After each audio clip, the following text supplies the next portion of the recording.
Bhagwant Mann live ਹੋ ਕੇ ਲੋਕਾਂ ਨੂੰ ਜਾਣਕਾਰੀ ਦਿੰਦੇ ਨੇ ਕਿ ਦੇਖੋ ਅਸੀਂ ਭ੍ਰਿਸ਼ਟਾਚਾਰ ਜਿਹੜਾ 1 ਰੁਪਏ ਦਾ ਵੀ ਬਰਦਾਸ਼ਤ ਨਹੀਂ ਕਰਾਂਗੇ। ਤੇ ਸਾਨੂੰ ਪਤਾ ਲੱਗਾ ਕਿ ਸਾਡਾ ਜਿਹੜਾ ਸਿਹਤ ਮੰਤਰੀ ਹੈ ਵਿਜੇ ਸਿੰਗਲਾ, ਉਸ ਦੇ ਉੱਪਰ ਭ੍ਰਿਸ਼ਟਾਚਾਰ ਦਾ ਇਲਜ਼ਾਮ ਹੈ। ਸਿਵਲ ਹਸਪਤਾਲਾਂ ਵਾਲੇ ਅੱਜ ਵੀ ਉਸੇ ਸਿਸਟਮ ਵਿੱਚ ਉਲਝੇ ਹੋਏ ਨੇ ਜਿਹੜਾ ਅੱਜ ਤੋਂ 50 ਸਾਲ ਪਹਿਲਾਂ ਸੁਣਦੇ ਸੀ ਕਿ ਕੋਈ ਸੱਟ ਮਾਰ ਕੇ ਉੱਥੇ ਪਹੁੰਚ ਜਾਂਦਾ ਤੇ ਫਿਰ ਡਾਕਟਰ ਸਾਹਿਬ ਜਿਹੜੇ ਆਪਣੀ ਮਰਜ਼ੀ ਨਾਲ ਉਸ 'ਤੇ ਪਰਚਾ ਤੇ ਹੋਰ ਸਾਰੀਆਂ ਕਾਰਵਾਈਆਂ ਦੇ ਵਿੱਚ ਫਿਰ ਗੱਫੇ ਲੈਂਦੇ ਨੇ।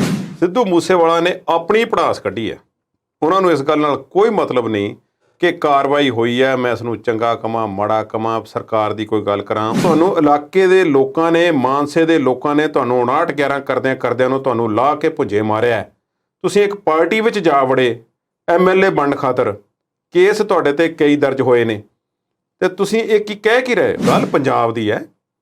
ਪੰਜਾਬ ਦੇ ਉੱਪਰੋਂ ਬਹੁਤ ਸਾਰੇ ਲੋਕ ਕੁਰਬਾਨ ਹੋ ਸਕਦੇ ਨੇ। ਇੱਕ ਬੋਰਡ ਹੈ ਪੰਜਾਬ, ਇਸ ਦੇ ਥੱਲੇ ਬਹਿਣ ਵਾਲੇ ਲੋਕਾਂ ਦੇ ਵਿੱਚੋਂ ਇੱਕ ਉਰੇ ਪਰੇ ਹੋ ਜਾਵੇ ਤਾਂ ਕੋਈ ਉਸ ਦੇ ਵਿੱਚ ਅਫਸੋਸ ਵਾਲੀ ਗੱਲ ਨਹੀਂ। ਪੰਜਾਬ ਯੂਨੀਵਰਸਿਟੀ ਬਾਰੇ ਕੁਝ ਨਹੀਂ ਆਖਿਆ ਗਿਆ। ਪੰਜਾਬ ਯੂਨੀਵਰਸਿਟੀ ਅਜੇ ਵੀ ਜਿਹੜੀ ਹੈ ਉਹ ਪੰਜਾਬ ਦੇ ਨਿਯਮਾਂ ਦੇ ਤਹਿਤ ਹੀ ਚੱਲ ਰਹੀ ਹੈ ਜੀ, ਪੰਜਾਬ ਦਾ ਅਦਾਰਾ।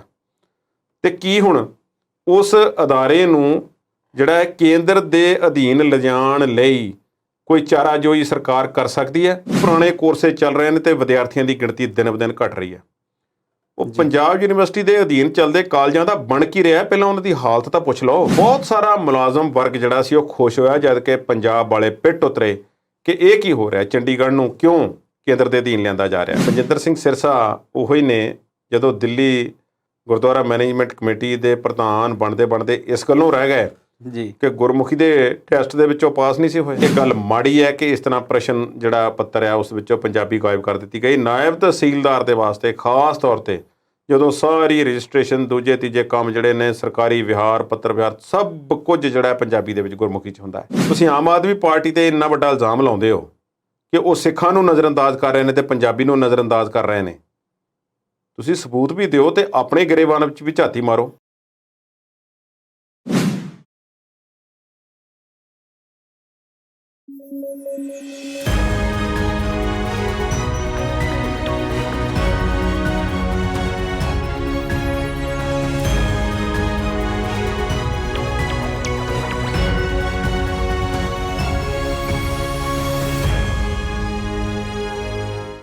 ਸਤਿ ਸ਼੍ਰੀ ਅਕਾਲ। ਤੁਸੀਂ ਦੇਖ ਰਹੇ ਹੋ ਪੰਜਾਬੀ ਨੈਸ਼ਨਲ TV ਤੇ ਪ੍ਰੋਗਰਾਮ ਹੈ ਵਿਚਾਰ ਚਰਚਾ।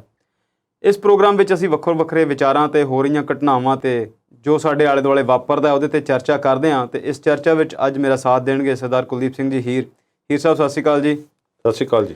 ਹੀਰ ਸਾਹਿਬ, ਇਸ ਤੋਂ ਪਹਿਲਾਂ ਕਿ ਅਸੀਂ ਮੁੱਦਿਆਂ ਦੀ ਗੱਲ ਕਰੀਏ ਕਿ ਅਸੀਂ ਕਿਹੜੀਆਂ ਚਰਚਾਵਾਂ ਕਰ ਰਹੀਆਂ ਨੇ, ਬਹੁਤ ਲੰਬਾ ਖਾਡਰਾ ਜਿਹਨੂੰ ਕਹਿੰਦੇ ਹਾਂ ਅਸੀਂ, ਗਰਮੀ ਬਹੁਤ ਲੰਬੀ ਪਈ ਪਰ ਅੰਤ ਨੂੰ ਜਿਹੜਾ ਮੀਂਹ ਪੈ ਗਿਆ ਤੇ ਮੌਸਮ ਕੁਝ ਖੁਸ਼ਗਵਾਰ ਹੋਇਆ ਜੀ।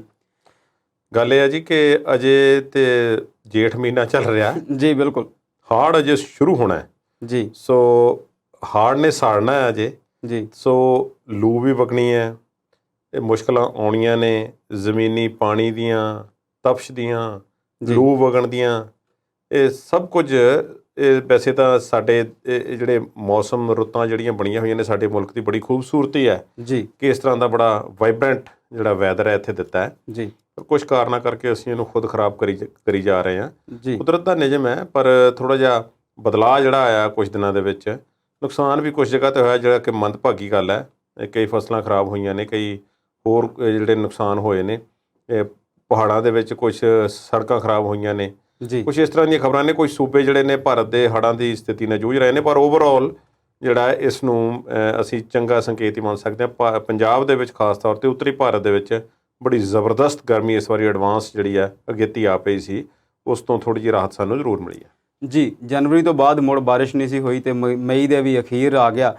ਤੁਸੀਂ ਗੱਲ ਕੀਤੀ ਕਿ ਮੌਸਮ ਦੇ ਵਿੱਚ ਬੜੇ ਬਦਲਾਅ ਆਏ ਨੇ ਤੇ ਇੱਕ ਬਦਲਾਅ ਦਾ ਜ਼ਿਕਰ ਬੜੇ ਲੰਬੇ ਸਮੇਂ ਤੋਂ ਹੋ ਰਿਹਾ। ਪੰਜਾਬ ਦੀ ਰਾਜਨੀਤੀ ਦੇ ਵਿੱਚ ਬਦਲਾਅ ਆਇਆ, ਸਰਕਾਰ ਨਵੀਂ ਬਣੀ, ਬਹੁਤ ਸਾਰੀਆਂ ਆਸਾਂ ਉਮੀਦਾਂ ਜਾਗੀਆਂ, ਕੁਝ ਕੰਮ ਵੀ ਹੁੰਦੇ ਨਜ਼ਰ ਆਏ ਤੇ ਕੁਝ ਗਲਤੀਆਂ ਵੀ ਨਜ਼ਰ ਆਉਂਦੀਆਂ। ਅੱਜ ਦੀ ਜਿਹੜੀ ਇੱਕ ਖਾਸ ਖਬਰ ਸੀ, ਜਿਹੜਾ ਸਵੇਰ ਤੋਂ ਹੀ ਇੱਕ ਮੁੱਦਾ ਬਣਿਆ ਹੋਇਆ, ਪੰਜਾਬ ਸਰਕਾਰ ਨੇ ਆਪਣੇ ਹੀ ਇੱਕ ਮੰਤਰੀ ਤੋਂ ਅਸਤੀਫਾ ਲੈ ਲਿਆ, ਉਹਦੇ ਤੇ FIR ਵੀ ਦਰਜ ਹੋ ਗਈ ਤੇ ਗ੍ਰਿਫਤਾਰੀ ਵੀ ਹੋ ਗਈ। ਕੀ ਹੈ ਜੀ ਸਾਰਾ ਮਾਮਲਾ ਸਿਹਤ ਮੰਤਰੀ ਵਿਜੇ ਸਿੰਗਲਾ ਜੀ ਦਾ? ਸਾਰਾ ਮਾਮਲੇ ਦੀ ਡਿਟੇਲ ਜਿਹੜੀ ਆ ਉਹ ਕੁਝ ਦਿਨਾਂ 'ਚ ਸਾਹਮਣੇ ਆ ਜਾਵੇਗੀ ਜਾਂ ਅੱਜ ਕੱਲ੍ਹ 'ਚ ਵੀ ਆ ਸਕਦੀ ਹੈ ਜੀ। ਪਰ ਜਿਹੜਾ ਸਿਹਤ ਵਿਭਾਗ ਹੈ ਨਾ ਜੀ, ਉਹ ਬੜਾ ਇਸ ਵੇਲੇ ਇੱਕ ਖਾਸ ਮੋੜ 'ਤੇ ਖੜ੍ਹਾ ਸੀ। ਕਾਰਨ ਇਹ ਆ ਕਿ ਸਿਹਤ ਸੇਵਾਵਾਂ ਦਾ ਢਾਂਚਾ ਪਿਛਲੇ ਸਾਲਾਂ ਦੇ ਵਿੱਚ ਇੰਪਰੂਵ ਹੋਣ ਦੀ ਬਜਾਏ ਥੱਲੇ ਨੂੰ ਗਿਆ, ਤਹਿਸ ਨਹਿਸ ਹੋਇਆ। ਬਿਲਕੁਲ ਜੀ। ਇੱਕ ਮਾੜਾ ਮੋਟਾ ਚੰਗਾ ਕੰਮ ਇਹ ਹੋਇਆ ਸੀ ਕਿ ਐਂਬੂਲੈਂਸਾਂ ਜਿਹੜੀਆਂ ਸੀ ਪਿਛਲੀਆਂ ਸਰਕਾਰਾਂ ਵੱਲੋਂ ਚਲਾਈਆਂ ਗਈਆਂ ਤੇ ਉਹ ਲੋਕਾਂ ਨੂੰ ਇੱਕ ਮਾੜੀ ਮੋਟੀ ਰਾਹਤ ਜਿਹੜੀ ਆ ਉਹ ਮਿਲਦੀ ਕਿਤੇ ਨਜ਼ਰ ਆਈ ਸੀ। ਪਰ ਫਿਰ ਲੋਕ ਸਵਾਲ ਪੁੱਛਦੇ ਸੀ ਕਿ ਐਂਬੂਲੈਂਸ ਤਾਂ ਠੀਕ ਹੈ, ਇਹਨੇ ਲੈ ਕੇ ਕਿਹੜੇ ਹਸਪਤਾਲ ਜਾਣਾ। ਪਰ ਇਸ ਦੇ ਉਲਟ ਹੋਇਆ ਕਿ ਪੰਜਾਬ ਦੀ ਵੀ ਮੈਂ ਗੱਲ ਕਰਾਂਗਾ, ਪੂਰੇ ਭਾਰਤ ਦੀ ਨਾ ਕਰੀਏ ਜੀ। ਇੱਕ ਪ੍ਰਾਈਵੇਟ ਹਸਪਤਾਲਾਂ ਦਾ ਤੇ ਨਾਲ ਚੈਰੀਟੇਬਲ ਹਸਪਤਾਲਾਂ ਦਾ ਹੜ ਜਾ ਆ ਗਿਆ ਜੀ। ਹੁਣ ਇਹ ਸੰਸਥਾਵਾਂ ਕਿਉਂ ਖੜੀਆਂ ਹੁੰਦੀਆਂ ਨੇ? ਪ੍ਰਾਈਵੇਟ ਹਸਪਤਾਲ ਖੋਲ੍ਹਣ ਵਾਲੇ ਕੋਈ ਸਾਡੇ ਦੁਖੀ ਨਹੀਂ, ਨਾ ਅਸੀਂ ਉਹਨਾਂ ਦੇ ਕੋਈ ਇਸ ਤਰ੍ਹਾਂ ਦੇ ਆਲੋਚਕ ਹਾਂ, ਪਰ ਥੋੜ੍ਹਾ ਜਿਹਾ ਸੋਚਣਾ ਤਾਂ ਬਣਦਾ ਨੇ ਕਿ ਇਹ ਦੂਸਰੀਆਂ ਸੰਸਥਾਵਾਂ ਨੂੰ ਖੜੇ ਹੋਣ ਦੀ ਜ਼ਰੂਰਤ ਕਿਉਂ ਪਈ, ਪੈਰਲਲ ਸਿਸਟਮ ਕਿਉਂ ਬਣ ਗਿਆ? ਬਲਕਿ ਪੈਰਲਲ ਹੁੰਦਾ ਉਹ ਤਾਂ ਬਹੁਤ ਵੱਡਾ ਹੋ ਗਿਆ। ਤੇ ਸਰਕਾਰੀ ਸਿਹਤ ਸੇਵਾਵਾਂ ਸਾਡੇ ਕੋਲ ਕੀ ਰਹਿ ਗਈਆਂ? ਅੱਜ ਲਾ ਪਾ ਕੇ PGI ਰਹਿ ਗਿਆ ਸਾਡੇ ਕੋਲ ਜੀ। ਕਿ ਜੇ ਕਿਸੇ ਨੇ ਕੋਈ ਇਸ ਤਰ੍ਹਾਂ ਦਾ ਸਰਕਾਰੀ ਹਸਪਤਾਲ ਜਿੱਥੇ ਇਸ ਤਰ੍ਹਾਂ ਦਾ ਵਧੀਆ ਇਲਾਜ ਕੋਈ ਸੋਚਣਾ ਹੋਵੇ ਤੇ ਫਿਰ PGI ਹੈ, ਬਾਕੀ ਫਿਰ ਪ੍ਰਾਈਵੇਟ ਨੇ ਸਾਰੇ ਜੀ। ਹੁਣ ਬਾਕੀ ਸਿਵਲ ਹਸਪਤਾਲ ਜਾਂ ਹੋਰ ਸਭ ਕੁਝ ਕਿੱਥੇ ਗਿਆ? ਮੈਂ ਇਹਨੂੰ ਗੱਲ ਨੂੰ ਲਮਕਾਵਾਂ ਨਾ, ਆਮ ਆਦਮੀ ਪਾਰਟੀ ਸਰਕਾਰ ਨੇ ਜਿਹੜੇ ਲੋਕਾਂ ਨਾਲ ਵਾਅਦੇ ਕੀਤੇ ਉਹਨਾਂ ਵਿੱਚ ਬਿਜਲੀ ਵਾਲੇ, ਹੋਰ ਰੋਜ਼ਗਾਰ, ਉਹ ਸਭ ਕੁਝ ਹੋਇਆ, ਪਰ ਉਹਨਾਂ ਵਿੱਚੋਂ ਸਿਹਤ ਸੇਵਾਵਾਂ ਸੰਬੰਧੀ ਮੁਹੱਲਾ ਕਲੀਨਿਕਾਂ ਵਾਲਾ ਵੀ ਵਾਅਦਾ ਕੀਤਾ ਹੋਇਆ ਸੀ, ਜਿਵੇਂ ਦਿੱਲੀ ਦੀ ਤਰਜ਼ ਤੇ ਇੱਥੇ ਖੋਲ੍ਹਣੇ ਸਨ ਜੀ। ਹੁਣ ਮੁਹੱਲਾ ਕਲੀਨਿਕ ਖੋਲ੍ਹਣ ਲਈ ਜ਼ਾਹਿਰਾ ਤੌਰ ਤੇ ਸਿਸਟਮ ਚਾਹੀਦਾ, ਪਰ ਪਿਛਲੀ 2 ਸਰਕਾਰਾਂ ਦੀਆਂ ਨਾਕਾਮੀਆਂ ਤੇ ਅਣਗਹਿਲੀਆਂ ਜਿਹੜੀਆਂ ਸੀ ਉਹਨਾਂ ਨੂੰ ਅਸੀਂ ਸੇਵਾ ਕੇਂਦਰਾਂ ਦੇ ਜਾਂ ਸੁਵਿਧਾ ਕੇਂਦਰਾਂ ਦੇ ਰੂਪ ਵਿੱਚ ਖੁੱਲ੍ਹਦੇ ਤੇ ਬੰਦ ਹੁੰਦੇ ਵੇਖਿਆ। 2500 ਦੇ ਕਰੀਬ ਸੇਵਾ ਕੇਂਦਰ ਜਿਹੜੇ ਸੀ ਉਹ ਭਾਰਤੀ ਜਨਤਾ ਪਾਰਟੀ ਤੇ ਅਕਾਲੀਆਂ ਨੇ ਖੋਲ੍ਹ ਦਿੱਤੇ, ਉਹਨਾਂ ਵਿੱਚੋਂ 500 ਨੂੰ ਛੱਡ ਕੇ 2000 ਦੇ ਕਰੀਬ ਜਿਹੜੇ ਸੀ ਕਾਂਗਰਸ ਨੇ ਬੰਦ ਕਰ ਦਿੱਤੇ। ਜਿੱਥੇ ਪੰਚਾਇਤਾਂ ਨੂੰ ਅਧਿਕਾਰ ਦੇ ਦਿੱਤੇ ਕਿ ਤੁਸੀਂ ਆਪਣੇ ਹਿਸਾਬ ਨਾਲ ਇਹਨਾਂ ਨੂੰ ਵਰਤੋ, ਉਹਨਾਂ ਦੇ ਉਹ ਕੰਪਿਊਟਰ ਲੈ ਗਿਆ, ਚੋਰ ਚੁੱਕ ਕੇ ਲੈ ਗਿਆ, ਸਾਰਾ ਸਮਾਨ ਲਾ ਲਿਆ, ਕਿਸੇ ਨੇ ਪਾਥੀਆਂ ਰੱਖ ਲਈਆਂ, ਕਿਸੇ ਨੇ ਕੁਛ ਰੱਖ ਲਿਆ, ਕਿਸੇ ਨੇ ਮਾੜਾ ਮੋਟਾ ਉਸ ਤੋਂ ਕੰਮ ਲੈਣਾ ਸ਼ੁਰੂ ਕਰ ਦਿੱਤਾ। ਬਾਕੀ ਸੁਵਿਧਾ ਕੇਂਦਰ ਜਿਹੜੇ ਸੀ ਉਹ ਖਟਾਈ ਵਿੱਚ ਪੈ ਗਏ। ਹੁਣ ਉਹ ਬਿਲਡਿੰਗਾਂ ਤਾਂ ਬਣੀਆਂ ਸੀ, ਨਵੀਆਂ ਹੀ ਸੀ, ਅਜੇ ਉਹਨਾਂ ਨੂੰ ਕੀ ਹੋਇਆ ਸੀ? 16 ਦੇ ਆਸ-ਪਾਸ ਉਹ ਬਣੇ ਸੀ ਸੁਵਿਧਾ ਕੇਂਦਰ, ਤੇ ਅਜੇ 5-6 ਸਾਲ ਤਾਂ ਬਣਿਆਂ ਨੂੰ ਹੋਏ ਨੇ। ਤੇ ਆਮ ਆਦਮੀ ਪਾਰਟੀ ਨੇ ਸੋਚਿਆ ਕਿ ਕਿਉਂ ਨਾ ਉਹਨਾਂ ਨੂੰ ਮੁਹੱਲਾ ਕਲੀਨਿਕਾਂ ਦੇ ਵਿੱਚ ਤਬਦੀਲ ਕੀਤਾ ਜਾਵੇ। ਸਾਰੇ ਨਾ ਸਹੀ, ਜਿੰਨੇ ਕੁ ਬਣਾਉਣੇ ਨੇ ਮੁਹੱਲਾ ਕਲੀਨਿਕ ਉਹਨੇ ਤਾਂ ਬਣਾਈਏ ਜੀ। ਡਿਸਪੈਂਸਰੀਆਂ ਵੀ ਹਨ, ਉਹ ਵੀ ਹੋ ਸਕਦਾ। ਹੁਣ ਮੁਹੱਲਾ ਕਲੀਨਿਕ ਦੇ ਵਾਸਤੇ ਕੰਮ ਚੱਲ ਰਿਹਾ ਸੀ ਤੇ ਇਸ ਦੇ ਸੰਬੰਧ ਦੇ ਵਿੱਚ ਜਦੋਂ ਅਜੇ ਕੱਲ੍ਹ ਐਲਾਨ ਹੁੰਦਾ ਹੈ ਤੇ ਅੱਜ ਭਗਵੰਤ ਮਾਨ ਲਾਈਵ ਹੋ ਕੇ ਲੋਕਾਂ ਨੂੰ ਜਾਣਕਾਰੀ ਦਿੰਦੇ ਨੇ ਕਿ ਦੇਖੋ ਅਸੀਂ ਭ੍ਰਿਸ਼ਟਾਚਾਰ ਜਿਹੜਾ 1 ਰੁਪਏ ਦਾ ਵੀ ਬਰਦਾਸ਼ਤ ਨਹੀਂ ਕਰਾਂਗੇ। ਤੇ 1% ਦੇ ਸਾਨੂੰ ਪਤਾ ਲੱਗਾ ਕਿ ਸਾਡਾ ਜਿਹੜਾ ਸਿਹਤ ਮੰਤਰੀ ਹੈ ਵਿਜੇ ਸਿੰਗਲਾ, ਮਾਨਸਾ ਤੋਂ ਜਿੱਤ ਕੇ ਆਇਆ, ਉਹਨੂੰ ਅਸੀਂ ਸਿਹਤ ਮੰਤਰੀ ਬਣਾਇਆ ਸੀ ਤੇ ਉਸ ਦੇ ਉੱਪਰ ਭ੍ਰਿਸ਼ਟਾਚਾਰ ਦਾ ਇਲਜ਼ਾਮ ਹੈ ਜਿਹੜਾ ਕਿ ਉਹਨੇ ਗੁਨਾਹ ਕਬੂਲ ਕਰ ਲਿਆ ਜੀ। ਹੁਣ ਮੈਨੂੰ ਇਹ ਨਹੀਂ ਪਤਾ ਕਿ ਅਧਿਕਾਰੀਆਂ ਦੇ ਸਾਹਮਣੇ ਕੀਤਾ ਹੈ, ਭਗਵੰਤ ਮਾਨ ਦੇ ਸਾਹਮਣੇ ਕੀਤਾ ਹੈ, ਕੇਜਰੀਵਾਲ ਦੇ ਸਾਹਮਣੇ, ਜਾਂ ਕਿਹੜੇ ਸਬੂਤ ਆਏ ਨੇ। ਇਹ ਪਤਾ ਲੱਗਾ ਕਿ ਕੁਝ ਦਿਨ ਪਹਿਲਾਂ ਸ਼ਿਕਾਇਤ ਆਈ ਹੋਈ ਸੀ ਜਿਸ ਤੇ ਕਾਰਵਾਈ ਹੋਈ ਹੈ, ਪਰ ਇਸ ਦੇ ਵਿੱਚ ਸਭ ਤੋਂ ਜਿਹੜੀ ਤਸੱਲੀ ਵਾਲੀ ਗੱਲ ਜਿਹੜੀ ਹੈ ਉਹ ਭਗਵੰਤ ਮਾਨ ਨੂੰ ਵੀ ਲੱਗੀ ਹੈ ਤੇ ਸਾਨੂੰ ਵੀ ਆਪਣੇ ਤੌਰ ਤੇ ਥੋੜ੍ਹੀ ਜਿਹੀ ਨਜ਼ਰ ਆ ਰਹੀ ਹੈ ਜੀ ਕਿ ਇਸ ਤੋਂ ਪਹਿਲਾਂ ਕਿ ਅਖਬਾਰਾਂ ਵਿੱਚ 5-6 ਦਿਨ ਰੌਲਾ ਪੈਂਦਾ, ਜਿਵੇਂ ਕਿ ਪਿਛਲੀਆਂ ਸਰਕਾਰਾਂ ਦੇ ਵਿੱਚ ਆਮ ਤੌਰ ਤੇ ਅਸੀਂ ਵੇਖਿਆ ਹੀ ਸੀ ਜੀ ਕਿ ਰੇਤ ਦਾ, ਕਿਤਾਬਾਂ ਦਾ, ਵਰਦੀਆਂ ਦਾ, ਰੇਤ ਤੇ ਹੋਰ ਕਈ ਇਸ ਤਰ੍ਹਾਂ ਦੇ ਮੁੱਦਿਆਂ ਤੇ ਰੌਲੇ ਪੈਂਦੇ ਰਹਿ ਗਏ ਤੇ ਕਾਰਵਾਈ ਕੋਈ ਹੋਈ ਨਹੀਂ। ਅੱਜ ਵੀ ਜਾਂਚ ਤੇ ਜਾਂਚ ਜੀ ਕਿ ਰੌਲੇ ਵੀ ਪੈਂਦੇ ਨੇ ਤੇ ਕਲੀਨ ਚਿੱਟ ਦੇ ਦਿੱਤੀ ਜਾਂਦੀ ਸੀ ਬਹੁਤ ਸਮਿਆਂ 'ਚ। ਚਲੋ ਮੈਂ ਇੱਕ ਗੱਲ ਕਰਦਾ, ਅਸੀਂ ਵਿਜੇਂਦਰ ਸਿੰਗਲਾ ਨੂੰ ਭਗਵੰਤ ਮਾਨ ਨੇ ਤਾਂ ਭਾਵੇਂ ਕਹਿ ਦਿੱਤਾ ਕਿ ਉਹਨਾਂ ਨੇ ਗੁਨਾਹ ਕਬੂਲ ਕਰ ਲਿਆ, ਅਸੀਂ ਉਹਨਾਂ ਨੂੰ ਆਊਟਰਾਈਟਲੀ ਇਹ ਨਹੀਂ ਕਹਿ ਸਕਦੇ ਕਿ ਉਹ ਗੁਨਾਹਗਾਰ ਨਹੀਂ, ਹਲੇ ਤਾਂ ਉਹਨਾਂ ਨੂੰ ਗ੍ਰਿਫਤਾਰ ਕਰ ਲਿਆ ਗਿਆ ਜੀ। ਇਹ ਵੱਡੀ ਗੱਲ ਹੈ। ਆਮ ਤੌਰ ਤੇ ਇੰਨੀ ਜਲਦੀ ਦੇ ਵਿੱਚ ਕਾਰਵਾਈ ਜਿਹੜੀ ਆ ਉਹ ਨਹੀਂ ਹੁੰਦੀ ਜੀ, ਪਰ ਬਹੁਤ ਫਾਸਟ ਕਾਰਵਾਈ ਭਗਵੰਤ ਮਾਨ ਸਰਕਾਰ ਨੇ ਜਿਹੜੀ ਕੀਤੀ ਹੈ। ਤੇ ਜਿਹੜੀ ਮੈਂ ਗੱਲਬਾਤ ਭਗਵੰਤ ਮਾਨ ਨੇ 2 ਮਿੰਟ ਦੀ ਜਿਹੜੀ ਕੀਤੀ ਹੈ, ਜਿਸ ਵਿੱਚ ਜਾਣਕਾਰੀ ਦਿੱਤੀ, ਉਹਨੂੰ ਮੈਂ ਗੌਰ ਨਾਲ ਸੁਣ ਰਿਹਾ ਸੀ ਜੀ। ਉਸ ਵਿੱਚ 2-3 ਵਾਰੀ ਉਹਨਾਂ ਨੇ ਅਰਵਿੰਦ ਕੇਜਰੀਵਾਲ ਦਾ ਨਾਮ ਲਿਆ, ਕਦੀ ਉਹਨਾਂ ਨੂੰ ਕ੍ਰਾਂਤੀਕਾਰੀ ਲੀਡਰ ਆਖਿਆ, ਕਦੀ ਇਮਾਨਦਾਰ ਆਗੂ ਆਖਿਆ, ਕਿ ਉਹਨਾਂ ਨੇ ਮੈਨੂੰ ਕਿਹਾ ਸੀ ਕਿ ਦੇਖੋ ਭਗਵੰਤ 1 ਪੈਸੇ ਦੀ ਵੀ ਹੇਰਾ ਫੇਰੀ ਕਰਨ ਵਾਲੇ ਨੂੰ ਅਸੀਂ ਬਖਸ਼ਣਾ ਨਹੀਂ ਜੀ। ਸੋ ਉਹਨਾਂ ਨੇ ਕਿਹਾ ਕਿ ਮੈਂ ਉਹਨਾਂ ਨਾਲ ਵਾਅਦਾ ਕੀਤਾ ਹੋਇਆ ਸੀ ਕਿ ਅਸੀਂ ਕਿਸੇ ਨੂੰ ਬਖਸ਼ਣਾ ਨਹੀਂ ਤੇ ਅਸੀਂ ਬਿਲਕੁਲ ਵੀ ਇਸ ਗੱਲ ਨੂੰ ਬਰਦਾਸ਼ਤ ਨਹੀਂ ਕਰਾਂਗੇ, ਕੋਈ 1% ਵੀ ਜਿਹੜਾ ਹੈ ਕੋਈ ਕਿਸੇ ਤਰ੍ਹਾਂ ਦੀ ਭ੍ਰਿਸ਼ਟਾਚਾਰ ਦੇ ਵਿੱਚ ਕੋਈ ਸਾਨੂੰ ਸ਼ਾਮਲ ਪਾਇਆ ਜਾਂਦਾ ਤਾਂ ਉਸ 'ਤੇ ਠੋਕ ਕੇ ਕਾਰਵਾਈ ਹੋਵੇਗੀ ਜੀ। ਤੇ ਪੁਲਿਸ ਨੂੰ ਕਾਰਵਾਈ ਕਰਨ ਲਈ ਕਹਿ ਦਿੱਤਾ ਗਿਆ, ਵਿਜੀਲੈਂਸ ਨੇ ਉਹਨਾਂ ਨੂੰ ਫੜ ਲਿਆ ਤੇ ਗ੍ਰਿਫਤਾਰੀ ਉਹਨਾਂ ਦੀ ਹੋ ਗਈ। ਤੇ ਮੈਨੂੰ ਲੱਗਦਾ ਹੈ ਕਿ ਉਹ ਲੰਬੀ ਛੁੱਟੀ ਤੇ ਜਾਣਗੇ ਹੁਣ, ਜਿਸ ਤਰ੍ਹਾਂ ਦਾ ਕੇਸ, ਜਿੰਨਾ ਹਾਈ ਪ੍ਰੋਫਾਈਲ ਕੇਸ ਬਣ ਗਿਆ। ਪਰ ਗੱਲ ਇੱਕ ਹੈ ਕਿ ਇਸ ਦੇ ਨਾਲ ਹੋਵੇਗਾ ਕੀ ਜੀ। ਹੁਣ ਭਗਵੰਤ ਮਾਨ ਨੇ ਨਾਲ ਹੀ ਜਿਹੜਾ ਸੀ ਉਹ ਕਹਿ ਦਿੱਤਾ ਕਿ ਨਾ ਇਹ ਵਿਰੋਧੀਆਂ ਕੋਲ ਗੱਲ ਗਈ ਹੈ, ਨਾ ਮੀਡੀਆ ਕੋਲ ਗਈ ਹੈ, ਸਭ ਤੋਂ ਪਹਿਲਾਂ ਸਾਡੇ ਕੋਲ ਹੀ ਜੋ ਵੀ ਸਾਨੂੰ ਪਤਾ ਲੱਗਾ ਤੇ ਅਸੀਂ ਕਾਰਵਾਈ ਕਰਕੇ ਤੁਹਾਨੂੰ ਦੱਸ ਦਿੱਤਾ ਸਾਰਿਆਂ ਨੂੰ ਜੀ। ਹੁਣ ਇਸ ਮਾਮਲੇ ਤੇ ਆਮ ਆਦਮੀ ਪਾਰਟੀ ਦੀ ਇਸ ਸਰਕਾਰ ਨੂੰ ਨੰਬਰ ਦੇਣੇ ਬਣਦੇ ਨੇ ਜੀ।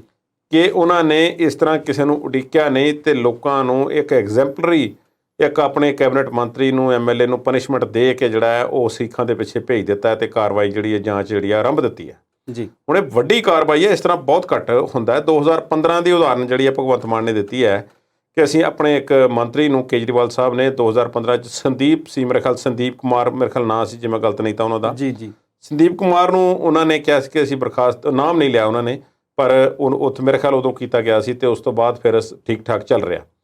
ਕੀ ਇਹ ਵਿਜੇ ਸਿੰਗਲਾ ਪੰਜਾਬ ਸਰਕਾਰ ਦੇ ਪਹਿਲੇ ਹੋਣਗੇ ਜਿਨ੍ਹਾਂ ਨੂੰ ਇਸ ਤਰ੍ਹਾਂ ਬਰਖਾਸਤ ਕੀਤਾ ਗਿਆ, ਜਾਂ ਆਖਰੀ ਹੋਣਗੇ? ਪਹਿਲੇ ਤੇ ਹਨ, ਕੀ ਇਹ ਆਖਰੀ ਹੋਣਗੇ ਜੀ? ਇਸ ਗੱਲ ਦਾ ਅਜੇ ਪਤਾ ਨਹੀਂ ਹੈ, ਪਰ ਜੇ ਅਜੇ ਵੀ ਸਿਆਣਪ ਕੀਤੀ ਜਾਵੇ, ਬਹੁਤ ਖਾ ਲਿਆ ਭਾਈ, ਬਹੁਤ ਲੋਕਾਂ ਨੇ ਇਸ ਪੰਜਾਬ ਨੂੰ ਨੋਚ ਕੇ ਇਸ ਨੂੰ ਨਵਾਂ ਨਾਲ, ਇਸ ਨੂੰ ਹਰ ਤਰ੍ਹਾਂ ਹੀ ਕੰਗਾਲ ਬਣਾਉਣ ਲਈ ਕੋਈ ਕਸਰ ਬਾਕੀ ਨਹੀਂ ਛੱਡੀ। ਇਸ ਦੇ ਰਿਸੋਰਸਿਸ ਖਾ ਗਏ ਨੇ, ਇਸ ਦੀ ਰੇਤਾ ਪਾਣੀ, ਇਸ ਦੀ ਆਬੋ ਹਵਾ, ਇਸ ਦਾ ਹੋਰ ਸਾਰਾ ਕੁਝ, ਜੰਗਲ, ਸਭ ਕੁਝ ਖਾ ਲਿਆ। ਸਾਡੇ ਨੌਜਵਾਨਾਂ ਦੀ ਜਵਾਨੀ ਖਾ ਲਈ ਹੈ ਔਰ ਬਜ਼ੁਰਗਾਂ ਦਾ ਬੁਢੇਪਾ ਖੋਹ ਲਿਆ ਇਹਨਾਂ ਚੀਜ਼ਾਂ ਨੇ। ਅੱਜ ਸਾਡੇ ਜਿੱਥੇ ਇੰਨਾ ਕੁਝ ਖੁੱਲ੍ਹਣਾ ਸੀ ਤੇ ਉਹ ਇੱਕ, ਮੈਂ ਕਹਿੰਦਾ ਪੰਜਾਬ ਦੇ ਕੋਲ ਟੂਰਿਜ਼ਮ ਦੇ ਪੁਆਇੰਟ ਆਫ ਵਿਊ ਤੋਂ ਜੇ ਬਹੁਤੀ ਅਟਰੈਕਸ਼ਨ ਹੈ ਨਹੀਂ ਤੇ ਅੱਜ ਤੱਕ ਪੰਜਾਬ ਮੈਡੀਕਲ ਹੱਬ ਕਿਉਂ ਨਾ ਬਣ ਸਕਿਆ ਜੀ? ਇੱਥੇ ਕਿਹੜੀ ਚੀਜ਼ ਦੀ ਘਾਟ ਹੈ? ਕਿਉਂ ਐਡੇ ਵੱਡੇ ਪ੍ਰਾਈਵੇਟ ਹਸਪਤਾਲ ਜਿਹੜੇ ਨੇ ਖੁੱਲ੍ਹ ਕੇ ਕਾਮਯਾਬ ਹੋ ਗਏ ਨੇ ਤੇ ਸਰਕਾਰੀ ਹਸਪਤਾਲ ਕਿਉਂ ਅਜੇ ਤੱਕ ਖਟਾਈ 'ਚ ਪਏ ਹੋਏ ਨੇ? ਲੋਕਾਂ ਨੂੰ ਬੇਸਿਕ ਸਮੱਸਿਆ ਲਈ ਉਹ ਹਸਪਤਾਲ, ਸਿਵਲ ਹਸਪਤਾਲ ਜਾਣਾ ਪਸੰਦ ਨਹੀਂ ਕਰਦੇ।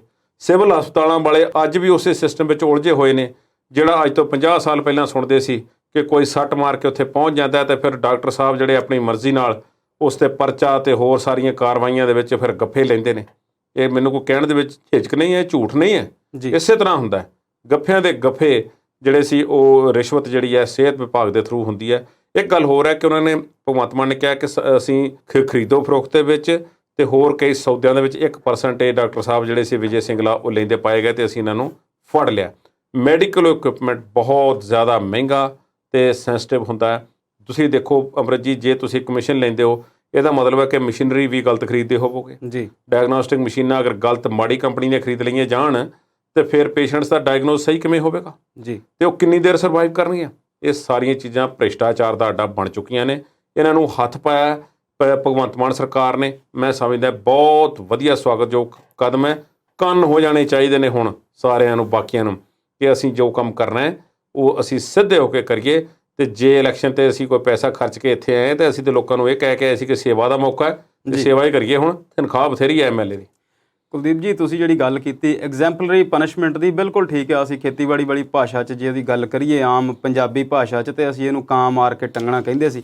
ਤੇ ਇੱਕ ਚੰਗਾ ਜਿਹੜਾ ਐਗਜ਼ੈਂਪਲ ਸੈੱਟ ਕੀਤੀ ਹੈ ਵੀ ਜੇ ਉਹਨਾਂ ਕੋਲ ਕੋਈ ਇਹੋ ਜਿਹੀ ਸ਼ਿਕਾਇਤ ਆਈ ਸੀ ਤੇ ਉਹਦੇ ਉੱਤੇ ਉਹਨਾਂ ਨੇ ਕੰਮ ਕੀਤਾ ਤੇ ਨਾਲ ਦੀ ਨਾਲ ਬਰਖਾਸਤ ਵੀ ਕੀਤਾ, FIR ਵੀ ਦਰਜ ਕਰਵਾ ਦਿੱਤੀ ਤੇ ਉਹਨੂੰ ਜਿਹੜੀ ਆ ਗ੍ਰਿਫਤਾਰੀ ਵੀ ਹੋ ਗਈ। ਬਿਲਕੁਲ ਤੁਸੀਂ ਠੀਕ ਦੱਸਿਆ ਜੀ। ਚਾਹੇ ਗੱਲ ਸਿਹਤ ਸੇਵਾਵਾਂ ਦੀ ਹੋਵੇ, ਚਾਹੇ ਸਰਕਾਰੀ ਐਜੂਕੇਸ਼ਨ ਦੀ ਹੋਵੇ, ਚਾਹੇ ਟਰਾਂਸਪੋਰਟ ਮਹਿਕਮੇ ਦੀ, ਗੱਲ ਕੀ ਕਿ ਤੁਸੀਂ A ਤੋਂ ਲੈ ਕੇ Z ਤੱਕ ਜਿੱਥੇ ਮਰਜ਼ੀ ਦੇਖ ਲਓ, ਸਰਕਾਰੀ ਅਦਾਰਿਆਂ ਦਾ, ਸਰਕਾਰੀ ਡਿਵੀਜ਼ਨਸ ਦਾ, ਸਰਕਾਰੀ ਜਿਹੜੀਆਂ ਇੰਸਟੀਟਿਊਸ਼ਨਸ ਹੈ ਉਹਨਾਂ ਦਾ ਹਾਲਾਤ ਜਿਹੜੇ ਨੇ ਉਹ ਦਿਨ ਪ੍ਰਤੀ ਦਿਨ ਖੁਰਦੇ ਹੀ ਗਏ ਨੇ ਤੇ ਹੁਣ ਆਸ ਬਣੀ ਹੈ ਕਿ ਕੁਝ ਹਾਲਾਤ ਜਿਹੜੇ ਨੇ ਠੀਕ ਹੋ ਜਾਣਗੇ। ਪਰ ਹਾਲੀ ਜਿਹੜਾ ਆ ਕੰਮ ਬੜਾ ਔਖਾ ਹੈ, ਦੂਰ ਦਾ ਹੈ। ਪਰ ਜੇਕਰ ਨੀਅਤ ਤੇ ਨੀਤੀ ਸਾਫ਼ ਹੋਵੇ ਤੇ ਕੁਝ ਵੀ ਸੰਭਵ ਹੈ। ਲੈਨੇ ਇੱਕ ਬ੍ਰੇਕ ਤੇ ਫਿਰ ਕਰਦੇ ਹਾਂ ਜੀ ਕੁਝ ਹੋਰ ਮੁੱਦਿਆਂ ਤੇ ਗੱਲਬਾਤ।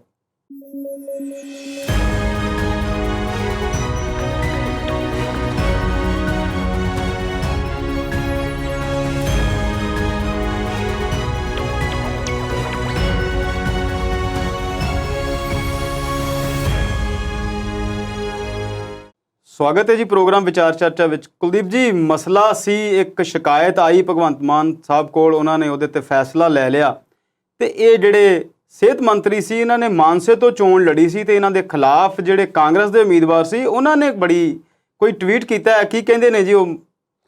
ਸਿੱਧੂ ਮੂਸੇਵਾਲਾ, ਸ਼ੁਭਦੀਪ ਸਿੰਘ ਜੀ, ਹੁਣ ਉਹਨਾਂ ਨੇ ਬਹੁਤ ਯੰਗ ਏਜ ਦੇ ਵਿੱਚ ਰਾਜਨੀਤੀ 'ਚ ਪੈਰ ਰੱਖ ਲਿਆ ਜੀ। ਤੇ ਸਿੱਧੂ ਮੂਸੇਵਾਲਾ ਤੇ ਵਿਵਾਦ ਇਸ ਤਰ੍ਹਾਂ ਨੇ ਜਿਵੇਂ ਉਹਨਾਂ ਦਾ ਕੋਈ ਪਿਛਲਾ ਰਿਸ਼ਤਾ ਹੋਵੇ ਜੀ। ਸਿੱਧੂ ਮੂਸੇਵਾਲਾ ਨੇ ਆਪਣੀ ਭੜਾਸ ਕੱਢੀ ਹੈ।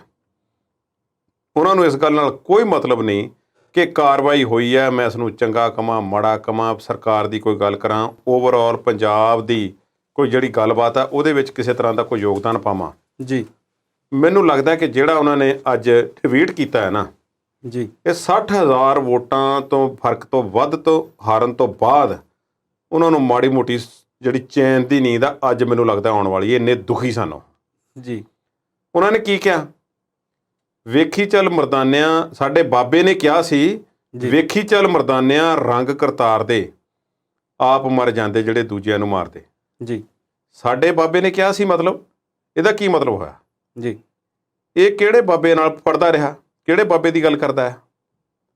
ਗੁਰੂ ਨਾਨਕ ਦੇਵ ਜੀ ਦੀ। ਜੀ ਗੁਰੂ ਨਾਨਕ ਦੇਵ ਜੀ ਨੇ ਕਿੱਥੇ ਕਹੀ ਇਹ ਗੱਲ? ਵੇਖੀ ਚੱਲ ਮਰਦਾਨਿਆਂ ਰੰਗ ਕਰਤਾਰ ਦੇ, ਬਾਣੀ ਵਿੱਚ ਹੈ ਕਿਤੇ? ਕਿਹੜੀ ਬਾਣੀ ਦੇ ਵਿੱਚ ਦਰਜ ਹੈ? ਕੀ ਉਹ ਦਿਖਾ ਸਕਦੇ ਨੇ? ਇਸ ਤਰ੍ਹਾਂ ਦੀਆਂ ਬੇਤੁਕੀਆਂ ਗੱਲਾਂ ਆਪਣੇ ਕੋਲੋਂ ਮਨਘੜਤ, ਜਿਨ੍ਹਾਂ ਨੂੰ ਤੁਸੀਂ ਇਸ ਤਰ੍ਹਾਂ ਸਮਝ ਲਿਆ ਕਿ ਗੁਰਬਾਣੀ ਦੀਆਂ ਤੁਕਾਂ ਨੇ, ਉਹ ਲੋਕਾਂ ਨੂੰ ਸੁਣਾ ਕੇ ਕੀ ਸਾਬਤ ਕਰਨਾ ਚਾਹੁੰਦੇ ਹੋ? ਇੱਕ ਮਿੰਟ ਲਈ ਮੰਨ ਵੀ ਲਈਏ, ਇੱਕ ਮਿੰਟ ਲਈ, ਜੋ ਕਿ ਸਹੀ ਨਹੀਂ ਹੈ, ਕਿ ਗੁਰੂ ਨਾਨਕ ਦੇਵ ਜੀ ਨੇ ਗੱਲ ਕਿਤੇ ਕਹੀ ਹੋਵੇਗੀ। ਤੁਹਾਨੂੰ ਲੱਗਦਾ ਹੈ ਕਿ ਜਿਸ ਪੱਧਰ ਦੀ ਗੁਰੂ ਨਾਨਕ ਸਾਹਿਬ ਦੀ ਬਾਣੀ ਹੈ, ਜਿਸ ਉੱਚ ਪਾਏ ਦੀ ਉਹਨਾਂ ਨੇ ਗੱਲ ਕੀਤੀ ਹੈ, ਆਹ ਗੱਲ ਜਿਹੜੀ ਆ ਉਸ ਵਿੱਚ ਕਿਤੇ ਵੀ ਫਿੱਟ ਬੈਠਦੀ ਹੈ? ਆਪ ਮਰ ਜਾਂਦੇ ਜਿਹੜੇ ਦੂਜਿਆਂ ਨੂੰ ਮਾਰਦੇ। ਇਹ ਕੀ ਮਾਨਸਿਕ ਦਿਵਾਲੀਏਪਨ ਦਾ ਅਸੀਂ ਜਿਹੜਾ ਇਜ਼ਹਾਰ ਕਰ ਰਹੇ ਹਾਂ? ਸਿੱਧੂ ਮੂਸੇਵਾਲਾ, ਮੈਂ ਸਮਝਦਾ ਉਮਰੇ ਨਹੀਂ ਥੋੜ੍ਹੀ, ਅਜੇ ਹੋਰ ਵੀ ਕਈਆਂ ਪੱਖਾਂ ਤੋਂ ਉਹਨਾਂ ਦਾ ਵਿਕਾਸ ਹੋਣ ਵਾਲਾ ਹੈ। ਜੀ ਬੋਲਣ ਲੱਗੇ ਉਹ ਦੇਖਦੇ ਨਹੀਂ ਸਾਡੇ ਕੰਮ ਤਾਂ ਐਂ ਹੀ ਹੁੰਦੇ ਨੇ। ਕਿਵੇਂ ਹੁੰਦੇ ਨੇ? ਕਿਵੇਂ? ਜੀ ਨਾਲੇ ਜਿਹੜੇ ਤੁਸੀਂ ਜੇ ਇੱਕ ਮਿੰਟ ਲਈ ਮੰਨ ਵੀ ਲਈਏ, ਜਿਹੜੇ ਦੂਜਿਆਂ ਨੂੰ ਮਾਰਦੇ, ਕਿਹਨੂੰ ਮਾਰਿਆ ਭਾਈ? ਕਿਸ ਨੇ ਮਾਰਿਆ? ਜੀ ਵਿਜੇ ਸਿੰਗਲਾ ਨੇ ਮਾਰਿਆ। ਉਹ ਤੁਹਾਨੂੰ ਇਲਾਕੇ ਦੇ ਲੋਕਾਂ ਨੇ, ਮਾਨਸੇ ਦੇ ਲੋਕਾਂ ਨੇ ਤੁਹਾਨੂੰ 59-11 ਕਰਦਿਆਂ ਨੂੰ ਤੁਹਾਨੂੰ ਲਾਹ ਕੇ ਭੁੱਜੇ ਮਾਰਿਆ। ਤੁਸੀਂ ਇੱਕ ਪਾਰਟੀ ਵਿੱਚ ਜਾ ਵੜੇ MLA ਬਣਨ ਖਾਤਰ, ਕੇਸ ਤੁਹਾਡੇ ਤੇ ਕਈ ਦਰਜ ਹੋਏ ਨੇ, ਤੇ ਤੁਸੀਂ ਇਹ ਕੀ ਕਹਿ ਕੀ ਰਹੇ ਹੋ? ਕੋਈ ਪੁੱਛੇ ਤਾਂ ਸਹੀ ਇਹਨਾਂ ਨੂੰ। ਜਿਹੜੇ ਉਹਨਾਂ ਦੇ ਫੋਲੋਅਰ ਨੇ ਘੱਟੋ ਘੱਟ ਉਹ ਤਾਂ ਪੁੱਛਣ ਸਿੱਧੂ ਮੂਸੇਵਾਲੇ ਨੂੰ ਕਿ ਤੁਸੀਂ ਇਹ ਕੀ ਆਖਿਆ। ਇਹ ਗੈਰ ਜ਼ਿੰਮੇਵਾਰਾਨਾ ਗੱਲਾਂ ਕਰਨੀਆਂ ਬਿਲਕੁਲ ਵੀ ਉਹਨਾਂ ਨੂੰ ਕਿਸੇ ਪਾਸਿਓਂ ਵੀ ਸ਼ੋਭਾ ਨਹੀਂ ਦਿੰਦੀਆਂ। ਪਰ ਮੈਨੂੰ ਲੱਗਦਾ ਕਿ ਉਹਨਾਂ ਦਾ ਪੱਧਰ ਇਹ ਹੈ ਨਹੀਂ ਕਿ ਉਹ ਇਹਨਾਂ ਗੱਲਾਂ ਨੂੰ ਕਿਸੇ ਤਰੀਕੇ ਹਜ਼ਮ ਕਰ ਸਕਣਗੇ, ਤੇ ਨਾ ਉਹਨਾਂ ਦੀ ਗੱਲ ਨੂੰ ਸਾਨੂੰ ਕੋਈ ਬਹੁਤਾ ਇੰਪੋਰਟੈਂਸ ਦੇਣ ਦੀ ਲੋੜ ਹੈ। ਪਰ ਗੱਲ ਚੁੱਭੀ ਬਹੁਤ ਹੈ ਮੈਨੂੰ ਇਹੋ ਆਪਣੇ ਤੌਰ ਤੇ। ਜੀ ਹੁਣ ਅਕਲ ਨੂੰ ਹੱਥ ਮਾਰਨ ਦੀ ਲੋੜ ਹੈ ਕਿ ਤੁਹਾਨੂੰ ਇੰਨੀ ਵੱਡੀ ਹਾਰ ਪ੍ਰਾਪਤ ਹੋਈ ਹੈ। ਵਿਜੇ ਸਿੰਗਲਾ ਤੇ ਸਿਰਫ ਉਮੀਦਵਾਰ ਸੀ, ਉਹ ਜਿੱਤ ਗਿਆ ਭਾਈ। ਜੀ ਹੁਣ ਜੇ ਉਹ ਕੱਲ੍ਹ ਨੂੰ ਉਸ ਦੀ ਮੈਂਬਰੀ ਜਾਂਦੀ ਲੱਗਦੀ ਹੈ ਤੇ ਫਿਰ ਉਸ 'ਤੇ ਦੁਬਾਰਾ ਵੋਟਾਂ ਆਉਣਗੇ, ਤੁਸੀਂ ਦੁਬਾਰਾ ਖੜੇ ਹੋਵੋ, ਲੋਕ ਤੁਹਾਨੂੰ ਚੰਗਾ ਸਮਝਣਗੇ, ਵੋਟ ਪਾ ਦੇਣਗੇ। ਪਰ ਆਹ ਹੋਛੇਪਣ ਵਾਲੀਆਂ ਗੱਲਾਂ ਕਰਨੀਆਂ ਜ਼ਰੂਰੀ ਨਹੀਂ। ਸਿੱਧੂ ਮੂਸੇਵਾਲਾ ਨੇ ਜੋ ਕਿਹਾ ਔਰ ਗੁਰੂ ਨਾਨਕ ਦੇਵ ਜੀ ਦਾ ਹਵਾਲਾ ਦੇ ਕੇ ਜਿਹੜੀ ਗੱਲ ਕਰਨ ਦੀ ਕੋਸ਼ਿਸ਼ ਕੀਤੀ ਹੈ, ਮੈਂ ਇਹਨੂੰ ਹਰ ਪਾਸਿਓਂ ਕੰਡੈਮ ਕਰਦਾ, ਇਸ ਦੀ ਨਿੰਦਾ ਕਰਦਾ। ਬਾਕੀ ਇਹਦੀ ਗੱਲ ਥੋੜ੍ਹੀ ਜਿਹੀ ਕਰਦੇ ਹਾਂ ਅਸੀਂ ਜੀ ਕਿ ਬਾਕੀ ਕੀ ਕਹਿੰਦੇ ਨੇ। ਸੁਖਪਾਲ ਸਿੰਘ ਕਹਿ ਰਹੇ ਨੇ ਕਿ ਸਰਕਾਰ ਜਿਹੜਾ ਕੰਮ ਕਰੇਗੀ ਉਸ ਦਾ ਅਸੀਂ ਸਵਾਗਤ ਕਰਦੇ ਹਾਂ। ਜੀ ਉਹਨਾਂ ਨੇ ਆਪਣੇ ਵੱਲੋਂ ਇੱਕ ਤਰ੍ਹਾਂ ਦੀ ਇਸ ਫੈਸਲੇ ਦੀ ਸਪੋਰਟ ਕੀਤੀ ਹੈ।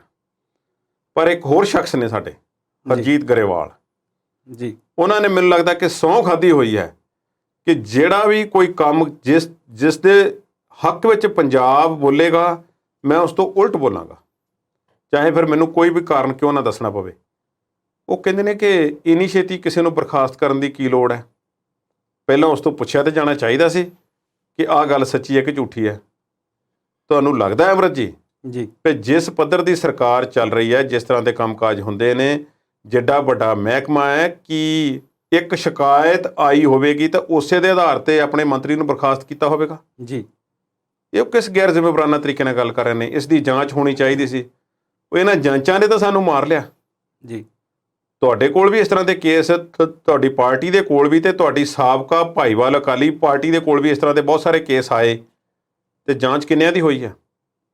ਨਕਲੀ ਕੀਟਨਾਸ਼ਕਾਂ ਦਾ ਮੁੱਦਾ ਅਜੇ ਤੱਕ ਜਿਹੜਾ ਠੰਡੇ ਬਸਤੇ 'ਚ ਪਿਆ ਹੋਇਆ, ਕਿਸਾਨ ਖੁਦਕੁਸ਼ੀਆਂ ਕਰ ਗਏ ਨੇ ਜੀ, ਤੇ ਉਹ ਜਾਂਚ ਤਾਂ ਬਣਿਆ ਕੀ ਹੈ? ਜੇ ਪੰਜਾਬ ਸਰਕਾਰ ਨੇ ਕੋਈ ਸਟਰੋਂਗ ਡਿਸੀਜਨ ਲੈ ਕੇ ਮੈਸੇਜ ਦੇਣ ਦੀ ਕੋਸ਼ਿਸ਼ ਕੀਤੀ ਹੈ, ਤੇ ਸਾਨੂੰ ਕੋਈ ਕਿਸੇ ਦੀ ਮੰਤਰੀ ਮੰਡਲ ਵਿੱਚ ਹੋਣਾ ਪਿਆਰਾ ਨਹੀਂ, ਨਾ ਕਿਸੇ ਦੀ ਹੋਂਦ ਪਿਆਰੀ ਹੈ। ਗੱਲ ਪੰਜਾਬ ਦੀ ਹੈ। ਪੰਜਾਬ ਦੇ ਉੱਪਰੋਂ ਬਹੁਤ ਸਾਰੇ ਲੋਕ ਕੁਰਬਾਨ ਹੋ ਸਕਦੇ ਨੇ। ਇੱਕ ਬੋਰਡ ਹੈ ਪੰਜਾਬ, ਇਸ ਦੇ ਥੱਲੇ ਬਹਿਣ ਵਾਲੇ ਲੋਕਾਂ ਦੇ ਵਿੱਚੋਂ ਇੱਕ ਉਰੇ ਪਰੇ ਹੋ ਜਾਵੇ ਤਾਂ ਕੋਈ ਉਸ ਦੇ ਵਿੱਚ ਅਫਸੋਸ ਵਾਲੀ ਗੱਲ ਨਹੀਂ ਜੀ। ਇਹ ਬੋਰਡ ਕਾਇਮ ਰਹਿਣਾ ਚਾਹੀਦਾ। ਇਸ ਦੀ ਗੂੜੀ ਛਾਂ ਜਿਹੜੀ ਆ ਇਸੇ ਤਰ੍ਹਾਂ ਮੌਜੂਦ ਰਵੇ ਸਿਰ ਤੇ। ਇਹ ਇਸ ਤਰ੍ਹਾਂ ਦਾ ਬਿਆਨ ਦੇਣ ਤੋਂ ਪਹਿਲਾਂ ਉਹਨਾਂ ਨੂੰ ਸੋਚਣਾ ਚਾਹੀਦਾ ਸੀ। ਬਿਲਕੁਲ ਠੀਕ ਤੁਸੀਂ ਦੱਸਿਆ ਕਿ ਇਹ ਲੋਕ ਕੁਝ ਅਜਿਹੀਆਂ ਗੱਲਾਂ ਅਕਸਰ ਕਰਦੇ ਨੇ ਕਿਉਂਕਿ ਇਹ ਰਵਾਇਤੀ ਪੋਲਿਟਿਕਸ ਦੇ ਸ਼ਿਕਾਰ ਨੇ। ਇਹਨਾਂ ਦੀ ਆਪਣੀ ਕੇਂਦਰ ਦੇ ਵਿੱਚ ਸਰਕਾਰ ਜਿਹੜੀ ਉਹ ਪੈਗਾਸਸ ਵਰਗੇ ਗੰਭੀਰ ਮੁੱਦੇ ਨੂੰ ਲੈ ਕੇ 20 ਵਾਰ ਸੁਪਰੀਮ ਕੋਰਟ ਦੇ ਸਾਹਮਣੇ ਗਲਤ ਬਿਆਨੀ ਕਰ ਚੁੱਕੀ ਆ, ਪਰ ਇੱਥੇ ਸਭ ਕੁਝ ਚੱਲਦਾ ਹੈ ਵਾਲੀ ਜਿਹੜੀ ਗੱਲ ਹੈ ਉਹ ਚੱਲਦੀ ਰਹਿੰਦੀ ਆ। ਜੇ ਕੁਲਦੀਪ ਜੀ ਅਸੀਂ ਅਗਲੀ ਗੱਲ ਕਰੀਏ, 1882 ਦੀ ਬਣੀ ਹੋਈ ਪੰਜਾਬ ਯੂਨੀਵਰਸਿਟੀ ਲਾਹੌਰ ਤੋਂ ਚੰਡੀਗੜ੍ਹ ਆ ਕੇ ਸਥਾਪਿਤ ਹੋ ਜਾਂਦੀ ਹੈ, ਤੇ ਹੁਣ ਇਹਦੇ ਬਾਰੇ ਵੀ ਇੱਕ ਅਫਵਾਹ ਉੜੀ ਹੈ ਕਿ ਹਾਈ ਕੋਰਟ ਦੇ ਵਿੱਚ ਕੋਈ ਕੇਸ ਚੱਲਦਾ ਹੈ ਤੇ ਕੋਰਟ ਨੇ ਕਿਹਾ ਹੈ ਕਿ ਕੇਂਦਰ ਸਰਕਾਰ ਇਹਦੇ ਤੇ ਫੈਸਲਾ ਕਰੇ ਕਿ ਕੀ ਇਹ ਜਿਹੜੀ ਅਦਾਰਾ ਹੈ ਇਹ ਸੈਂਟਰਲ ਯੂਨੀਵਰਸਿਟੀ ਬਣਾਉਣਾ ਹੈ ਜਾਂ ਇੰਜ ਹੀ ਪੰਜਾਬ ਦੇ ਵਿੱਚ, ਚੰਡੀਗੜ੍ਹ ਦੇ ਵਿੱਚ ਜਾਂ ਹਰਿਆਣੇ ਦੇ ਵਿੱਚ ਇਹ ਚੱਲਦਾ ਰਹੇਗਾ। ਇਹ ਤੁਸੀਂ ਬਿਲਕੁਲ ਸਹੀ ਦੱਸਿਆ ਕਿ ਇੰਨੀ ਪੁਰਾਣੀ ਯੂਨੀਵਰਸਿਟੀ ਆ ਜੀ।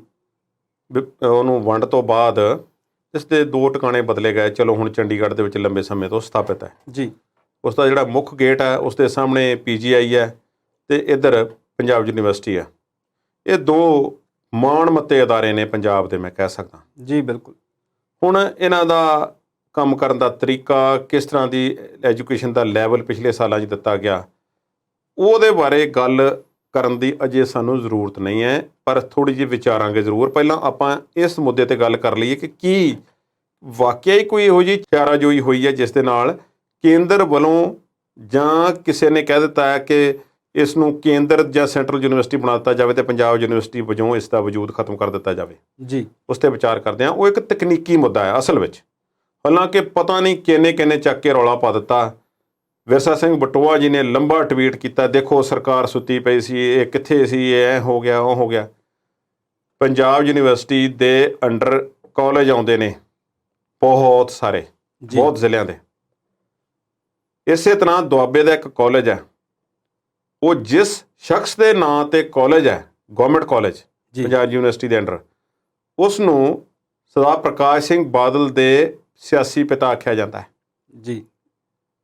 ਉਸ ਵਿਅਕਤੀ ਦੇ ਨਾਂ ਦਾ ਕਾਲਜ ਹਾਈਵੇ ਦੇ ਉੱਪਰ ਔਰ ਖੁੱਲ੍ਹੀ ਡੁੱਲੀ ਕਈ ਏਕੜਾਂ ਦੇ ਵਿੱਚ ਜ਼ਮੀਨ ਅਜੇ ਵੀ ਮੌਜੂਦ ਹੈ। ਜੀ। ਉੱਥੇ ਕੋਈ ਇੱਕ ਵੱਡਾ ਕੋਰਸ ਸ਼ੁਰੂ ਨਹੀਂ ਕਰਵਾ ਸਕੇ ਪ੍ਰਕਾਸ਼ ਸਿੰਘ ਬਾਦਲ ਆਪਣੇ 17 ਸਾਲਾਂ ਦੇ ਕਾਰਜਕਾਲ ਦੌਰਾਨ। ਜੀ। ਇੱਕ ਨਵੀਂ ਇਮਾਰਤ ਨਹੀਂ ਦੇ ਸਕੇ। ਉੱਥੇ ਉਹੀ ਪੁਰਾਣੇ ਕੋਰਸੇ ਚੱਲ ਰਹੇ ਨੇ ਅਤੇ ਵਿਦਿਆਰਥੀਆਂ ਦੀ ਗਿਣਤੀ ਦਿਨ ਬ ਦਿਨ ਘਟ ਰਹੀ ਹੈ। ਉਹ ਪੰਜਾਬ ਯੂਨੀਵਰਸਿਟੀ ਦੇ ਅਧੀਨ ਚੱਲਦੇ ਕਾਲਜਾਂ ਦਾ ਬਣ ਕੀ ਰਿਹਾ, ਪਹਿਲਾਂ ਉਹਨਾਂ ਦੀ ਹਾਲਤ ਤਾਂ ਪੁੱਛ ਲਓ। ਪਰ ਗੱਲ ਇਹ ਹੈ ਕਿ ਅਸੀਂ ਰੌਲਾ ਪਾਉਣਾ ਹੁੰਦਾ ਹੈ ਕਿ ਬਿਨਾਂ ਜਾਣੇ ਕਿ ਹੋ ਕੀ ਰਿਹਾ। ਪੰਜਾਬ ਸਰਕਾਰ ਇਸ ਮਾਮਲੇ 'ਤੇ ਕੁਤਾਹੀ ਵਰਤ ਗਈ ਹੈ ਥੋੜ੍ਹਾ ਜਿਹਾ, ਇਹ ਮੈਨੂੰ ਜਾਪਦਾ ਹੈ, ਪਰ ਕੇਸ ਨਵਾਂ ਨਹੀਂ ਹੈ, ਕੇਸ ਪੁਰਾਣਾ ਹੈ।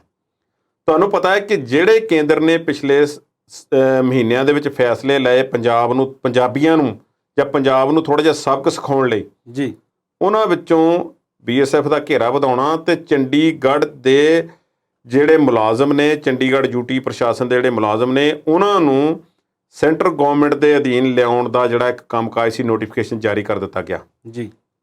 ਹੁਣ ਸਾਡਾ ਆਪਣਾ ਲਾਲਚ ਕਹਿ ਲਓ ਜਾਂ ਇਸ ਨੂੰ ਇਹ ਕਹਿ ਲਓ ਕਿ ਆਪਣੇ ਫਾਇਦੇ ਲਈ ਅਸੀਂ ਕਈ ਵਾਰੀ ਉਸ ਦੇ ਵੱਡੇ ਜਿਹੜੇ ਨੁਕਸਾਨ ਹੁੰਦੇ ਨੇ ਉਹਨਾਂ ਨੂੰ ਅਸੀਂ ਵੇਖਦੇ ਨਹੀਂ। ਜੀ। ਬਹੁਤ ਸਾਰਾ ਮੁਲਾਜ਼ਮ ਵਰਗ ਜਿਹੜਾ ਸੀ ਉਹ ਖੁਸ਼ ਹੋਇਆ ਜਦ ਕਿ ਪੰਜਾਬ ਵਾਲੇ ਪਿੱਟ ਉਤਰੇ ਕਿ ਇਹ ਕੀ ਹੋ ਰਿਹਾ, ਚੰਡੀਗੜ੍ਹ ਨੂੰ ਕਿਉਂ ਕੇਂਦਰ ਦੇ ਅਧੀਨ ਲਿਆਂਦਾ ਜਾ ਰਿਹਾ। ਜੀ। ਪੰਜਾਬ ਵਾਲਾ ਉੱਥੇ ਜਿਹੜਾ ਸਿਸਟਮ ਹੈ ਕਿਉਂ ਲਾਗੂ ਨਹੀਂ ਹੈ। ਪੰਜਾਬ ਦੇ ਗ੍ਰੇਡ ਦੇ ਹਿਸਾਬ ਨਾਲ ਤਨਖਾਹਾਂ, ਪੰਜਾਬ ਦੇ ਰਿਟਾਇਰਮੈਂਟ ਦੀ ਏਜ ਅਤੇ ਹੋਰ ਬੈਨੀਫਿਟਸ ਜਿਹੜੇ ਨੇ, ਉਹ ਜਦੋਂ ਨੌਕਰੀ ਉਹਨਾਂ ਨੇ ਲਈ ਸੀ ਸਾਰਿਆਂ ਨੇ ਅਤੇ ਪੰਜਾਬ ਦੇ ਅਧੀਨ ਹੀ ਲਈ ਸੀ ਨਾ। ਜੀ।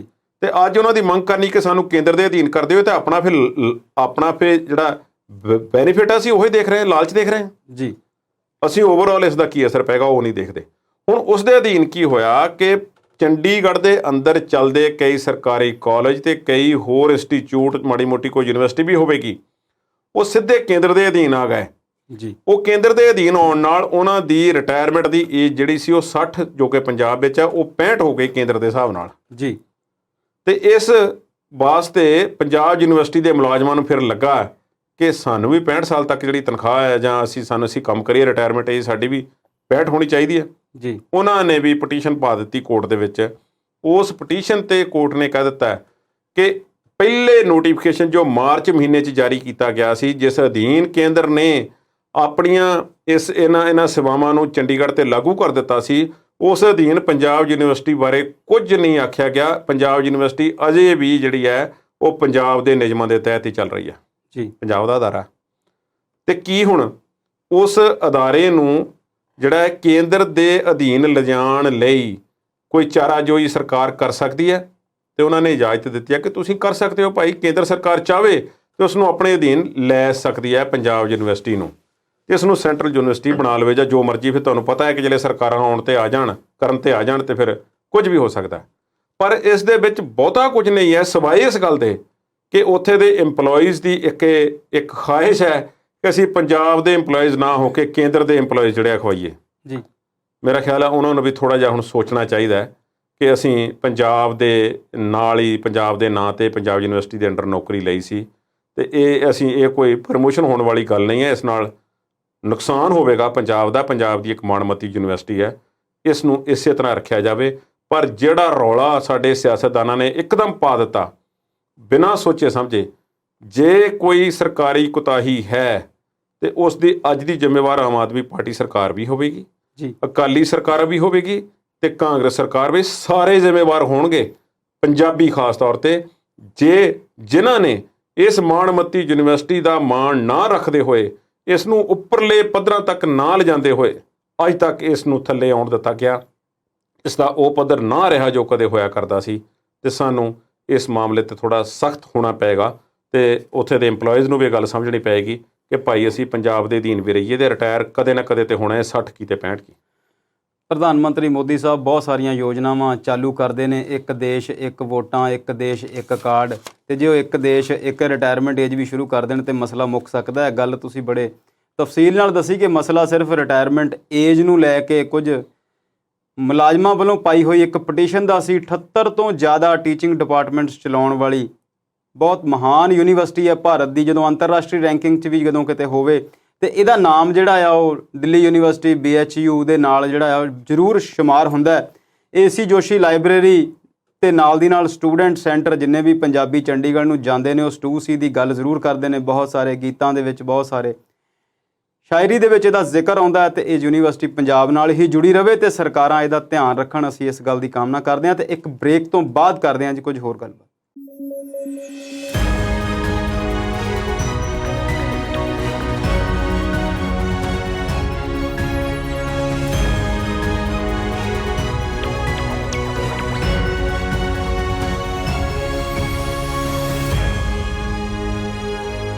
ਵਾਪਸੀ ਕਰਦੇ ਹਾਂ ਜੀ ਬ੍ਰੇਕ ਤੋਂ ਬਾਅਦ। ਪ੍ਰੋਗਰਾਮ ਵਿਚਾਰ ਚਰਚਾ ਵਿੱਚ ਸਵਾਗਤ ਹੈ ਤੁਹਾਡਾ ਸਭ ਦਾ। ਕੁਲਦੀਪ ਜੀ, ਜੇ ਅਸੀਂ ਅਗਲੇ ਮੁੱਦੇ ਦੀ ਗੱਲ ਕਰੀਏ ਤੇ ਦਿੱਲੀ ਦੇ ਵਿੱਚ ਵੱਡੇ ਲੀਡਰ ਦੇ ਤੌਰ ਤੇ ਬੈਠੇ ਸਨ ਮਨਜਿੰਦਰ ਸਿੰਘ ਸਿਰਸਾ, ਅਕਾਲੀ ਦਲ ਤੋਂ BJP 'ਚ ਸ਼ਾਮਿਲ ਹੋ ਗਏ, ਤੇ ਅੱਜ ਕੱਲ੍ਹ ਉਹਨਾਂ ਨੂੰ ਪੰਜਾਬੀ ਦੇ ਨਾਲ ਤੇ ਪੰਜਾਬ ਦੇ ਮੁੱਦਿਆਂ ਨਾਲ ਬੜਾ ਜਿਹੜਾ ਆ ਮੋਹ ਜਾਗਿਆ ਹੋਇਆ ਹੈ। ਜਦੋਂ ਵੀ ਕਿਤੇ ਪ੍ਰਧਾਨ ਮੰਤਰੀ ਦੇ ਨਾਲ ਪੰਜਾਬ ਦੇ ਵਫਦ ਦੀ ਮੀਟਿੰਗ ਕਰਾਉਣੀ ਹੋਵੇ ਤੇ ਉੱਥੇ ਹੁੰਦੇ ਨੇ, ਕੋਈ ਅਨਾਉਂਸਮੈਂਟ ਹੋਵੇ ਜਾਂ ਕਿਸੇ ਲੀਡਰ ਦੀ ਪਾਰਟੀ ਦੇ ਵਿੱਚ ਜੁਆਇਨਿੰਗ ਹੋਵੇ ਤਦ ਵੀ ਉਹ ਮੂਹਰੇ ਆਉਂਦੇ ਨੇ। ਪਿਛਲੇ ਦਿਨੀ ਜਾਖੜ ਸਾਹਿਬ ਨੇ ਪਾਰਟੀ ਜੁਆਇਨ ਕਰਾਈ ਤੇ ਪੂਰਾ ਰੌਲਾ ਰਿਹਾ ਸਿਆਸੀ ਸਫਾਂ ਦੇ ਵਿੱਚ ਕਿ ਉਹ ਵੱਡਾ ਰੋਲ ਨਿਭਾ ਕੇ ਗਏ ਨੇ ਇਸ ਕੰਮ ਦੇ ਵਿੱਚ, ਤੇ ਹੁਣ ਉਹਨਾਂ ਨੇ ਪੰਜਾਬੀ ਨੂੰ ਲੈ ਕੇ ਕੀ ਗੱਲ ਛੇੜੀ ਹੈ ਜੀ? ਮਨਜਿੰਦਰ ਸਿੰਘ ਸਿਰਸਾ ਇੱਕ ਬੁਝਾਰਤ ਬਣੇ ਹੋਏ ਨੇ ਜੀ, ਪੰਜਾਬ ਲਈ ਵੀ, ਪੰਜਾਬੀਆਂ ਲਈ ਤੇ ਦਿੱਲੀ ਵਾਲਿਆਂ ਲਈ ਵੀ, ਤੇ ਅਕਾਲੀ ਦਲ ਲਈ ਵੀ। ਅਕਾਲੀ ਦਲ ਦੇ ਸੁਖਬੀਰ ਸਿੰਘ ਬਾਦਲ ਦੇ ਬਹੁਤ ਚਹੇਤਿਆਂ ਦੇ ਵਿੱਚੋਂ ਮਨਜਿੰਦਰ ਸਿੰਘ ਸਿਰਸਾ ਸਨ, ਤੇ ਵਾਹ ਜਹਾਨ ਦੀ ਲਾਲੇ ਮਨਜਿੰਦਰ ਸਿੰਘ ਸਿਰਸਾ ਨੂੰ ਦਿੱਲੀ ਗੁਰਦੁਆਰਾ ਮੈਨੇਜਮੈਂਟ ਕਮੇਟੀ ਦਾ ਪ੍ਰਧਾਨ ਬਣਾਉਣ ਲਈ। ਉਹ 'ਚ ਕਿਹੜੀਆਂ ਔਕੜਾਂ ਆਈਆਂ ਉਹਦਾ ਜ਼ਿਕਰ ਅੱਜ ਵੀ ਕਰਾਂਗੇ। ਪਰ ਮਨਜਿੰਦਰ ਸਿੰਘ ਸਿਰਸਾ ਨੇ ਜਿਹੜਾ ਸਵਾਲ ਉਠਾਇਆ ਜੀ, ਉਹ ਸਵਾਲ ਅੱਜ ਦੀ ਡੇਟ ਵਿੱਚ ਜਾਇਜ਼ ਹੈ ਔਰ ਬਿਲਕੁਲ ਦਰੁਸਤ ਹੈ। ਇਸ 'ਤੇ ਸਰਕਾਰੀ ਪ੍ਰਤੀਕਰਮ ਸਿੱਧੇ ਤੌਰ 'ਤੇ ਭਾਵੇਂ ਕੋਈ ਨਹੀਂ ਨਿਕਲ ਕੇ ਆਇਆ, ਪਰ ਆਮ ਆਦਮੀ ਪਾਰਟੀ ਦੇ ਕੁਝ ਵਿਅਕਤੀ ਨੇ ਗੱਲ ਮੰਨੀ ਹੈ ਕਿ ਗਲਤੀ ਹੋਈ ਹੈ ਤੇ ਅਸੀਂ ਇਸ ਨੂੰ ਸੁਧਾਰਾਂਗੇ ਜੀ। ਉਹ ਇਹ ਹੈ ਕਿ PPSC ਦਾ ਐਗਜ਼ਾਮ ਆ, ਨਾਇਬ ਤਹਿਸੀਲਦਾਰਾਂ ਦਾ ਜਿਹੜਾ ਪੇਪਰ ਜਦੋਂ ਉਹਨਾਂ ਦੇ ਸਾਹਮਣੇ ਰੱਖਿਆ ਗਿਆ ਜੀ, ਜਿਹੜਾ ਕੁਐਸਚਨ ਪੇਪਰ ਸੀ ਉਹ ਪੰਜਾਬੀ ਦੇ ਵਿੱਚ ਜੋ ਪਹਿਲਾਂ ਹੋਇਆ ਕਰਦਾ ਸੀ, ਵਿੱਚ ਆਪਸ਼ਨ ਹੁੰਦੀ ਸੀ ਕਿ ਉਹ ਪੰਜਾਬੀ ਵਾਲਾ ਹਿੱਸਾ ਉਸ ਵਿੱਚੋਂ ਗਾਇਬ ਸੀ। ਇਹ ਆਪਣੇ ਆਪ ਦੇ ਵਿੱਚ ਕੁਤਾਹੀ ਹੈ, ਇਸ ਗੱਲ ਵਿੱਚ ਕੋਈ ਸ਼ੱਕ ਨਹੀਂ। ਉਹ ਕਿਸ ਨੇ ਕੀਤੀ ਹੈ ਜੀ, ਕਿਉਂ ਕੀਤੀ ਹੈ? ਮੈਂ ਸਮਝਦਾ ਕਿ ਮਨਜਿੰਦਰ ਸਿੰਘ ਸਿਰਸਾ ਨੇ ਇਸ ਨੂੰ ਸ਼ਰੇਆਮ ਲਿਆ ਕੇ ਸਾਹਮਣੇ ਇੱਕ ਚੰਗਾ ਕੰਮ ਕੀਤਾ ਜੀ। ਪਰ ਦੂਸਰੇ ਪਾਸੇ ਤੁਹਾਨੂੰ ਪਤਾ ਹੈ ਕਿ ਮਨਜਿੰਦਰ ਸਿੰਘ ਸਿਰਸਾ ਉਹੋ ਹੀ ਨੇ ਜਦੋਂ ਦਿੱਲੀ ਗੁਰਦੁਆਰਾ ਮੈਨੇਜਮੈਂਟ ਕਮੇਟੀ ਦੇ ਪ੍ਰਧਾਨ ਬਣਦੇ ਇਸ ਗੱਲੋਂ ਰਹਿ ਗਏ ਜੀ ਕਿ ਗੁਰਮੁਖੀ ਦੇ ਟੈਸਟ ਦੇ ਵਿੱਚੋਂ ਪਾਸ ਨਹੀਂ ਸੀ ਹੋਏ ਜੀ, ਤੇ ਜੋ ਚੋਣ ਜਿਨ੍ਹਾਂ ਨੇ ਜਿਹੜੇ ਡਿਪਾਰਟਮੈਂਟ ਨੇ ਕਰਵਾਉਣੀ ਹੁੰਦੀ ਹੈ ਉਹਨਾਂ ਦੇ ਡਾਇਰੈਕਟਰ ਨੇ ਉਹਨਾਂ ਦਾ ਪੱਤਰ ਜਿਹੜਾ ਸੀ ਲੀਕ ਆਊਟ ਕਰ ਦਿੱਤਾ ਕਿ ਆਪਣੇ ਹੀ ਚੁਣੇ ਹੋਏ 46 ਲਫ਼ਜ਼ਾਂ ਦੇ ਵਿੱਚੋਂ 27 ਜਿਹੜੇ ਸੀ ਉਹ ਮਨਜਿੰਦਰ ਸਿੰਘ ਸਿਰਸਾ ਦੇ ਗਲਤ ਲਿਖੇ। ਤੇ ਗੁਰੂ ਗ੍ਰੰਥ ਸਾਹਿਬ ਜੀ ਮਹਾਰਾਜ ਦੇ ਅੰਗ ਨੰਬਰ 1358 ਤੋਂ ਜਦੋਂ ਉਹਨਾਂ ਨੂੰ ਗੁਰਬਾਣੀ ਪੜ੍ਹ ਕੇ ਸੁਣਾਉਣ ਲਈ ਆਖਿਆ ਗਿਆ ਤੇ ਉਸ ਦਾ ਉਚਾਰਨ ਵੀ ਸਹੀ ਨਹੀਂ ਕਰ ਸਕੇ ਜੀ। ਸੁਖਬੀਰ ਸਿੰਘ ਬਾਦਲ ਉਦੋਂ ਕਹਿੰਦੇ ਸੀ ਕਿ ਮਨਜਿੰਦਰ ਸਿੰਘ ਸਿਰਸਾ ਦੇ ਕੋਲ ਗੁਰੂ ਤੇਗ ਬਹਾਦਰ ਖਾਲਸਾ ਕਾਲਜ ਦੇ ਵਿੱਚੋਂ BA ਆਨਰਜ਼ ਪੰਜਾਬੀ ਦੀ ਡਿਗਰੀ ਹੈ ਜੀ। ਤੇ ਮਨਜਿੰਦਰ ਸਿੰਘ ਸਿਰਸਾ ਨੇ ਉਸ ਚੀਜ਼ ਨੂੰ ਡਿਸਪਿਊਟ ਬਹੁਤਾ ਨਹੀਂ ਕੀਤਾ ਤੇ ਨਾ ਐਕਸੈਪਟ ਕੀਤਾ ਕਿ ਇਹ ਵਾਕਿਆ ਮੇਰੇ ਐਗਜ਼ਾਮ ਜਿਹੜੇ ਨੇ ਇਸ ਤਰ੍ਹਾਂ ਪੰਜਾਬੀ ਵਿੱਚੋਂ ਮੈਂ ਫੇਲ ਹੋਇਆ। ਇਹ ਕੋਈ ਵੱਡੀ ਗੱਲ ਨਹੀਂ, ਅਤਕਥਨੀ ਨਹੀਂ। ਮੈਂ ਤੁਹਾਨੂੰ ਦੱਸ ਸਕਦਾ ਕਿ ਬਹੁਤ ਫੇਲ ਹੋਣਗੇ ਜੇ ਇਸੇ ਤਰ੍ਹਾਂ ਦੇ ਟੈਸਟ ਲਏ ਜਾਣ ਤਾਂ ਜੀ। ਹੁਣ ਪੰਜਾਬੀ ਦੇ ਹਿਤੈਸ਼ੀ ਮਨਜਿੰਦਰ ਸਿੰਘ ਸਿਰਸਾ ਕਿੰਨੇ ਕੁ ਨੇ, ਇਸ ਗੱਲ ਦਾ ਜਿਹੜਾ ਹੈ ਉਹ ਅਸੀਂ ਉਹਨਾਂ ਦੀ ਪਾਰਟੀ ਦੇ ਕੰਮਕਾਜ ਤੋਂ ਅੰਦਾਜ਼ਾ ਲਾਉਂਦੇ ਹਾਂ ਜੀ। ਉਹਨਾਂ ਨੇ ਇੱਥੇ ਹੀ ਨਹੀਂ ਰੁਕੇ। ਉਹ ਜੇ ਤਾਂ ਉਹ ਇੱਥੇ ਕਹਿੰਦੇ ਨੇ ਕਿ ਆਹ ਪੇਪਰ ਜਿਹੜਾ ਹੈ PPSC ਦਾ ਐਗਜ਼ਾਮ ਹੈ ਜਿਹੜਾ ਇਹਦੇ ਵਿੱਚ ਆ ਪੰਜਾਬੀ ਵਾਲਾ ਪ੍ਰਸ਼ਨ ਜਿਹੜਾ ਪੱਤਰ ਆ ਉਹ ਗਾਇਬ ਹੈ ਤੇ ਇਹ ਭਗਵੰਤ ਮਾਨ ਸਰਕਾਰ ਕੀ ਕਰ ਰਹੀ ਜੇ ਉਸ 'ਤੇ ਉਂਗਲਾਂ 20 ਗੱਲਾਂ ਹੋਰ ਕਰ ਲੈਂਦੇ। ਪਰ ਉਹ ਕਹਿੰਦੇ ਨੇ ਕਿ ਆਮ ਆਦਮੀ ਪਾਰਟੀ ਪੰਜਾਬੀ ਤੇ ਸਿੱਖਾਂ ਦੇ ਖਿਲਾਫ ਲਗਾਤਾਰ ਇਹੋ ਜਿਹਾ ਕੰਮ ਕਰ ਰਹੀ ਹੈ। ਦਿੱਲੀ ਵਿੱਚ ਇੱਕੋ ਇੱਕ ਸਿੱਖ ਮੰਤਰੀ ਇਹਨਾਂ ਨੇ ਹਟਾ ਦਿੱਤਾ ਜੀ। ਕੀ ਮਨਜਿੰਦਰ ਸਿੰਘ ਸਿਰਸਾ ਸਿਰਫ ਸਿੱਖ ਨੇ? ਉਹ ਰਿਪਰੈਜ਼ੈਂਟ ਕਰ ਰਹੇ ਨੇ ਆਪਣੇ ਇੱਕ ਪਾਰਟੀ ਨੂੰ, ਇੱਕ ਅਜਿਹੀ ਪਾਰਟੀ ਨੂੰ ਜਿਨ੍ਹਾਂ ਦੇ ਬਾਰੇ ਮਸ਼ਹੂਰ ਹੈ ਕਿ UP ਦੇ ਵਿੱਚ ਉਹਨਾਂ ਨੇ ਜਿੰਨੇ ਉਮੀਦਵਾਰ ਖੜੇ ਕੀਤੇ ਨੇ ਇਲੈਕਸ਼ਨਾਂ ਦੇ ਵਿੱਚ, ਚਾਹੇ ਲੋਕ ਸਭਾ ਜਾਂ ਵਿਧਾਨ ਸਭਾ, ਮੁਸਲਿਮ ਉਮੀਦਵਾਰ ਉਹਨਾਂ 'ਚੋਂ ਲੱਭਿਆ ਨਹੀਂ ਲੱਭਦੇ ਜੀ। ਇੱਕੋ ਭਾਈਚਾਰੇ ਨੂੰ ਉਥਾਂ ਦਿੰਦੇ ਨੇ। ਮਨਜਿੰਦਰ ਸਿੰਘ ਸਿਰਸਾ ਦਾ ਉਸ ਬਾਰੇ ਕੀ ਖਿਆਲ ਹੈ ਕਿ ਸਿੱਖ ਹੋਣ ਦਾ ਮਤਲਬ ਇਹੋ ਹੈ ਕਿ ਇਕੱਲੇ ਸਿੱਖਾਂ ਦੀ ਗੱਲ ਕੀਤੀ ਜਾਵੇ? ਜੀ। ਫਿਰ ਦੂਸਰੇ ਪਾਸੇ ਜਿਹੜੀ ਪਾਲਿਸੀ ਹੈ, ਤੁਸੀਂ ਆਮ ਆਦਮੀ ਪਾਰਟੀ 'ਤੇ ਇੰਨਾ ਵੱਡਾ ਇਲਜ਼ਾਮ ਲਾਉਂਦੇ ਹੋ ਕਿ ਉਹ ਸਿੱਖਾਂ ਨੂੰ ਨਜ਼ਰਅੰਦਾਜ਼ ਕਰ ਰਹੇ ਨੇ ਤੇ ਪੰਜਾਬੀ ਨੂੰ ਨਜ਼ਰਅੰਦਾਜ਼ ਕਰ ਰਹੇ ਨੇ। ਤੁਸੀਂ ਸਬੂਤ ਵੀ ਦਿਓ ਤੇ ਆਪਣੇ ਗਰੇਬਾਨ ਵਿੱਚ ਵੀ ਝਾਤੀ ਮਾਰੋ ਕਿ ਜਿਸ ਪਾਰਟੀ ਵਿੱਚ ਤੁਸੀਂ ਇਸ ਵੇਲੇ ਵੱਡੀ ਭੂਮਿਕਾ ਨਿਭਾ ਰਹੇ ਹੋ ਤੇ ਵੱਡੇ ਧੁਰੰਦਰ ਜਿਹੜੇ ਨੇ ਉਹਨੂੰ ਖਿੱਚ ਕੇ ਲੈ ਕੇ ਜਾ ਰਹੇ ਹੋ। ਇਹ ਵੀ ਪਤਾ ਲੱਗ ਰਿਹਾ ਕਿ ਪੰਜਾਬ ਵਿੱਚੋਂ ਹੋਰ ਵੀ ਕਈ ਤਿਆਰ ਨੇ ਜੀ। ਤੇ ਤੁਸੀਂ ਉਸ ਪਾਰਟੀ ਦਾ ਕੀ ਸਟੈਂਡ ਹੈ ਉਸ ਬਾਰੇ ਵੀ ਸਾਨੂੰ ਦੱਸੋ। ਹਰਿਆਣੇ ਦੇ ਵਿੱਚ BJP ਸਰਕਾਰ ਹੈ ਲੰਬੇ ਸਮੇਂ ਤੋਂ। ਹਰਿਆਣੇ ਦੇ ਵਿੱਚ ਦੂਸਰੀ ਲੈਂਗੁਏਜ ਕਿਹੜੀ ਹੈ? ਪੰਜਾਬੀ ਉੱਥੇ ਹੈ ਕਿਤੇ? ਪੰਜਾਬੀ ਬੋਲਣ ਵਾਲੇ ਹਰਿਆਣੇ ਵਿੱਚ ਕਿੰਨੇ ਨੇ? ਸਾਰਿਆਂ ਨੂੰ ਪਤਾ। ਹਰਿਆਣਵੀ ਬੋਲਣ ਵਾਲੇ ਉਨੇ ਸ਼ਾਇਦ ਨਾ ਹੋਣ ਜਿੰਨੇ ਪੰਜਾਬੀ ਬੋਲਣ ਵਾਲੇ ਨੇ। ਦਿੱਲੀ ਦੇ ਵਿੱਚ BJP ਸਰਕਾਰ ਰਹੀ ਹੈ, ਉਹਨਾਂ ਨੇ ਪੰਜਾਬੀ ਨੂੰ ਪ੍ਰਫੁੱਲਤ ਕਰਨ ਖਾਤਰ ਕੀ ਕੀਤਾ? ਇਹ ਪੰਜਾਬ ਦੇ ਵਿੱਚ ਅਕਾਲੀ ਭਾਜਪਾ ਸਰਕਾਰ ਰਹੀ ਹੈ, ਤੁਸੀਂ ਬਹੁਤ ਕਲੋਜ਼ ਹੋ। ਪੰਜਾਬੀ ਨੂੰ ਪ੍ਰਫੁੱਲਤ ਕਰਨ ਖਾਤਰ ਕਿਹੜੇ ਕੰਮ ਕੀਤੇ ਗਏ? ਸਿਰਫ ਸਵਾਏ ਇਸ ਦੇ ਕਿ ਲਾਗੂ ਕਰ ਦਿਓ ਜੇ ਪੰਜਾਬੀ ਜੀ। ਸਾਈਨ ਕਰ ਦਿਓ, ਦਸਖਤ ਪੰਜਾਬੀ 'ਚ ਕਰੋ। ਦਸਖਤ ਤੇ ਦਸਖਤ ਹੈ। ਪੰਜਾਬੀ ਨੂੰ ਪ੍ਰਫੁੱਲਤ ਕਰਨ ਦਾ ਮਤਲਬ ਇਹ ਸੀ ਕਿ ਪੰਜਾਬੀ ਦੇ ਨਾਂ ਦਾ ਰੁਜ਼ਗਾਰ ਪੈਦਾ ਕੀਤਾ ਜਾਂਦਾ ਜੀ, ਤਾਂ ਕਿ ਬੱਚੇ ਇਸ ਪਾਸੇ ਵੱਲ ਨੂੰ ਚਾਹੁੰਦੇ। ਅੱਜ ਸਾਡੇ ਕੁਝ ਪ੍ਰਾਈਵੇਟ ਸੰਸਥਾਨਾਂ ਤੋਂ ਸਾਡੇ ਬੱਚੇ ਜਿਹੜੇ ਨੇ ਮੀਡੀਆ ਦੇ ਵਿੱਚ ਕੋਰਸਿਸ ਕਰਕੇ ਆ ਰਹੇ ਨੇ, ਪੰਜਾਬੀ ਦਾ ਨਾਮ ਨਿਸ਼ਾਨ ਨਹੀਂ ਉਹਨਾਂ ਦੇ ਕੋਲ। ਬਹੁਤ ਥੋੜ੍ਹੇ ਨੇ ਜਿਨ੍ਹਾਂ ਨੂੰ ਸਹੀ ਮਾਇਨੇ 'ਚ ਪੰਜਾਬੀ ਲਿਖਣੀ ਪੜ੍ਹਨੀ ਬੋਲਣੀ ਆਉਂਦੀ ਹੈ। ਪੰਜਾਬ ਸਰਕਾਰ ਨੇ ਕਿਉਂ ਨਾ ਉਪਰਾਲਾ ਕੀਤਾ ਜਿੱਥੋਂ ਸਹੀ ਪ੍ਰਚਾਰ ਹੋਣਾ ਸੀ? ਇਹ ਸਾਰੀਆਂ ਗੱਲਾਂ 'ਤੇ ਜਿਹੜਾ ਹੈ ਉਹ ਇਤਰਾਜ਼ ਬਣਦਾ ਹੈ। ਪਰ ਮਨਜਿੰਦਰ ਸਿੰਘ ਸਿਰਸਾ ਜੇ ਇੱਥੇ ਰੁਕੇ ਰਹਿੰਦੇ ਤਾਂ ਚੰਗੀ ਗੱਲ ਸੀ। ਪਰ ਇਹ ਗੱਲ ਮਾੜੀ ਹੈ ਕਿ ਇਸ ਤਰ੍ਹਾਂ ਪ੍ਰਸ਼ਨ ਜਿਹੜਾ ਪੱਤਰ ਹੈ ਉਸ ਵਿੱਚੋਂ ਪੰਜਾਬੀ ਗਾਇਬ ਕਰ ਦਿੱਤੀ ਗਈ। ਨਾਇਬ ਤਹਿਸੀਲਦਾਰ ਦੇ ਵਾਸਤੇ ਖਾਸ ਤੌਰ 'ਤੇ ਜਦੋਂ ਸਾਰੀ ਰਜਿਸਟ੍ਰੇਸ਼ਨ ਦੂਜੇ ਤੀਜੇ ਕੰਮ ਜਿਹੜੇ ਨੇ ਸਰਕਾਰੀ ਵਿਹਾਰ ਪੱਤਰ ਵਿਹਾਰ ਸਭ ਕੁਝ ਜਿਹੜਾ ਪੰਜਾਬੀ ਦੇ ਵਿੱਚ ਗੁਰਮੁਖੀ 'ਚ ਹੁੰਦਾ ਹੈ ਜੀ। ਪੰਜਾਬੀ ਨੂੰ ਜਿਉਂਦੇ ਵੀ ਰੱਖਣਾ ਹੈ ਤੇ ਇਸ ਨੂੰ ਅਗਾਂਹ ਵੀ ਵਧਾਉਣਾ ਹੈ। ਇਹ ਸਾਡਾ ਸਾਰਿਆਂ ਦਾ ਟੀਚਾ ਹੋਣਾ ਚਾਹੀਦਾ। ਵਿਰੋਧੀਆਂ ਨੇ ਹੁਣ ਖੁੱਲ੍ਹ ਕੇ ਪੈ ਜਾਣਾ ਸਰਕਾਰ ਨੂੰ, ਆਮ ਆਦਮੀ ਪਾਰਟੀ ਨੂੰ, ਕਿ ਆਹ ਕੀ ਹੋਇਆ। ਚੰਗੀ ਗੱਲ ਹੈ ਭਗਵੰਤ ਮਾਨ ਜਿਹੜੇ ਨੇ, ਮੈਂ ਉਹਨਾਂ ਨੂੰ ਸਮਝਦਾ ਕਿ ਪੰਜਾਬੀ ਦੀ ਉਹਨਾਂ ਨੇ ਸੇਵਾ ਕੀਤੀ ਹੈ।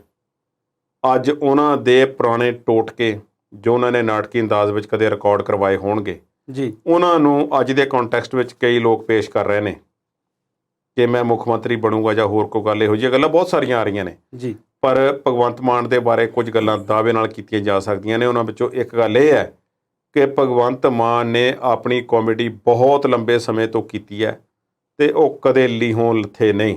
ਸੈਟਾਇਰ ਕੀਤਾ, ਜਿਸ ਨੂੰ ਵਿਅੰਗ ਕਹਿੰਦੇ ਨੇ, ਮੁੱਦਿਆਂ ਦੀ ਗੱਲ ਕੀਤੀ ਹਮੇਸ਼ਾ ਜੀ। ਤੇ ਉਹਨਾਂ 'ਤੇ ਕਦੀ ਇਲਜ਼ਾਮ ਨਹੀਂ ਲੱਗਾ ਇਸ ਤਰ੍ਹਾਂ ਦਾ ਕਿ ਉਹਨਾਂ ਨੇ ਲੱਚਰਪੁਣੇ ਦਾ ਜਾਂ ਦੋ ਮਤਲਬੇ ਜਿਹੜੇ ਦੋਹਰੇ ਮਤਲਬ ਵਾਲੇ ਚੁਟਕਲਿਆਂ ਦਾ ਸਹਾਰਾ ਲੈ ਕੇ ਜਿਹੜਾ ਉਹ ਕੋਈ ਆਪਣੀ ਕਾਮੇਡੀ ਨੂੰ ਚਮਕਾਉਣ ਦਾ ਯਤਨ ਕੀਤਾ ਹੋਵੇ। ਪੰਜਾਬੀ ਮਾਂ ਬੋਲੀ ਦੀ ਸੇਵਾ ਉਹਨਾਂ ਨੇ ਕੀਤੀ ਹੈ। ਮੈਂ ਉਹਨਾਂ ਦੀ ਕੋਈ ਵਿਦਿਅਕ ਯੋਗਤਾ ਤਾਂ ਸ਼ਾਇਦ ਇਸ ਤਰ੍ਹਾਂ ਦੀ ਨਾ ਹੋਵੇ, ਪਰ ਇਸ ਵੇਲੇ ਵਾਗਡੋਰ ਉਹਨਾਂ ਦੀ ਕੋਲ ਹੈ ਪੰਜਾਬ ਦੀ, ਤੇ ਉਹ ਬਹੁਤ ਚੰਗਾ ਹੋਵੇ ਜੇ ਇਸ ਤਰ੍ਹਾਂ ਦਾ ਉਪਰਾਲਾ ਕਰਨ ਤੇ ਇਹੋ ਜਿਹੀ ਗਲਤੀ ਕੁਤਾਹੀ ਨੂੰ ਕਰਨ ਵਾਲਿਆਂ ਤੇ ਇੱਕ ਵਾਰੀ ਸ਼ਿਕੰਜਾ ਕੱਸ ਦੇਣ, ਫਿਰ ਸਾਰੇ ਖਿਆਲ ਰੱਖਣਗੇ। ਅਸੀਂ ਇਹ ਗੱਲ ਅਕਸਰ ਵਿਚਾਰਦੇ, ਸੋਚਦੇ ਤੇ ਪੜ੍ਹਦੇ ਹਾਂ ਕਿ ਆਪਣੀ ਭਾਸ਼ਾ ਵਿੱਚ ਜੇ ਅਸੀਂ ਪੜ੍ਹਾਈ ਕਰੀਏ ਤੇ ਅਸੀਂ ਜ਼ਿਆਦਾ ਸੂਝ ਨਾਲ ਉਸ ਚੀਜ਼ਾਂ ਨੂੰ ਸਿੱਖ ਸਕਦੇ ਹਾਂ। ਚੀਨ, ਜਾਪਾਨ ਤੇ ਜਰਮਨ ਇਸ ਗੱਲ ਦੀ ਉਦਾਹਰਣ ਨੇ। ਸਰਕਾਰਾਂ ਦਾ ਕੰਮ ਹੈ ਕਿ ਆਪਣੀ ਭਾਸ਼ਾ ਨੂੰ, ਪੰਜਾਬੀ ਭਾਸ਼ਾ ਨੂੰ ਵਪਾਰ ਤੇ ਰੁਜ਼ਗਾਰ ਦੀ ਭਾਸ਼ਾ ਬਣਾਈਏ। ਕੁਲਦੀਪ ਜੀ, ਸਮਾਂ ਥੋੜ੍ਹਾ ਰਹਿ ਗਿਆ, ਮੁੱਦਾ ਇੱਕ ਹੋਰ ਬੜਾ ਮਹੱਤਵਪੂਰਨ ਹੈ। ਜਸਟਿਸ ਜਾਂ ਨਿਆਂ ਜਿਹਨੂੰ ਅਸੀਂ ਕਹਿੰਦੇ ਹਾਂ, ਉਹਦੀ ਬੜੀ ਲੋੜ ਰਹਿੰਦੀ ਹੈ ਤੇ ਪੰਜਾਬ ਸਰਕਾਰ ਨਿਆਂ ਨੂੰ ਦਿਵਾਉਣ ਲਈ ਵੀ ਬਹੁਤ ਤਤਪਰ ਲੱਗਦੀ ਹੈ। ਅਸੀਂ ਦੇਖਦੇ ਹਾਂ ਬੀਤੇ ਦੇ ਵਿੱਚ ਇੱਕ ਅੰਕੜੇ ਜਾਰੀ ਹੋਏ ਸੀ ਕਿ 70,000 ਤੋਂ ਵੱਧ ਕੇਸ ਮਾਣਯੋਗ ਸੁਪਰੀਮ ਕੋਰਟ ਕੋਲ ਪੈਂਡਿੰਗ ਨੇ। ਪੰਜਾਬ ਸਰਕਾਰ ਨੇ ਕੁਝ NRI ਕੋਰਟਸ ਬਣਾਉਣ ਦੀ ਗੱਲ ਕੀਤੀ ਹੈ। ਕੀ ਇਹਦੇ ਨਾਲ ਹੋਵੇਗਾ ਤੇ ਕਿੰਨੇ ਕੁ ਭਲਾ ਇਸ ਨਾਲ ਹੋਵੇਗਾ ਤੇ NRIs ਨੂੰ ਨਿਆਂ ਕਿੰਨਾ ਕੁ ਮਿਲੇਗਾ? ਜੀ।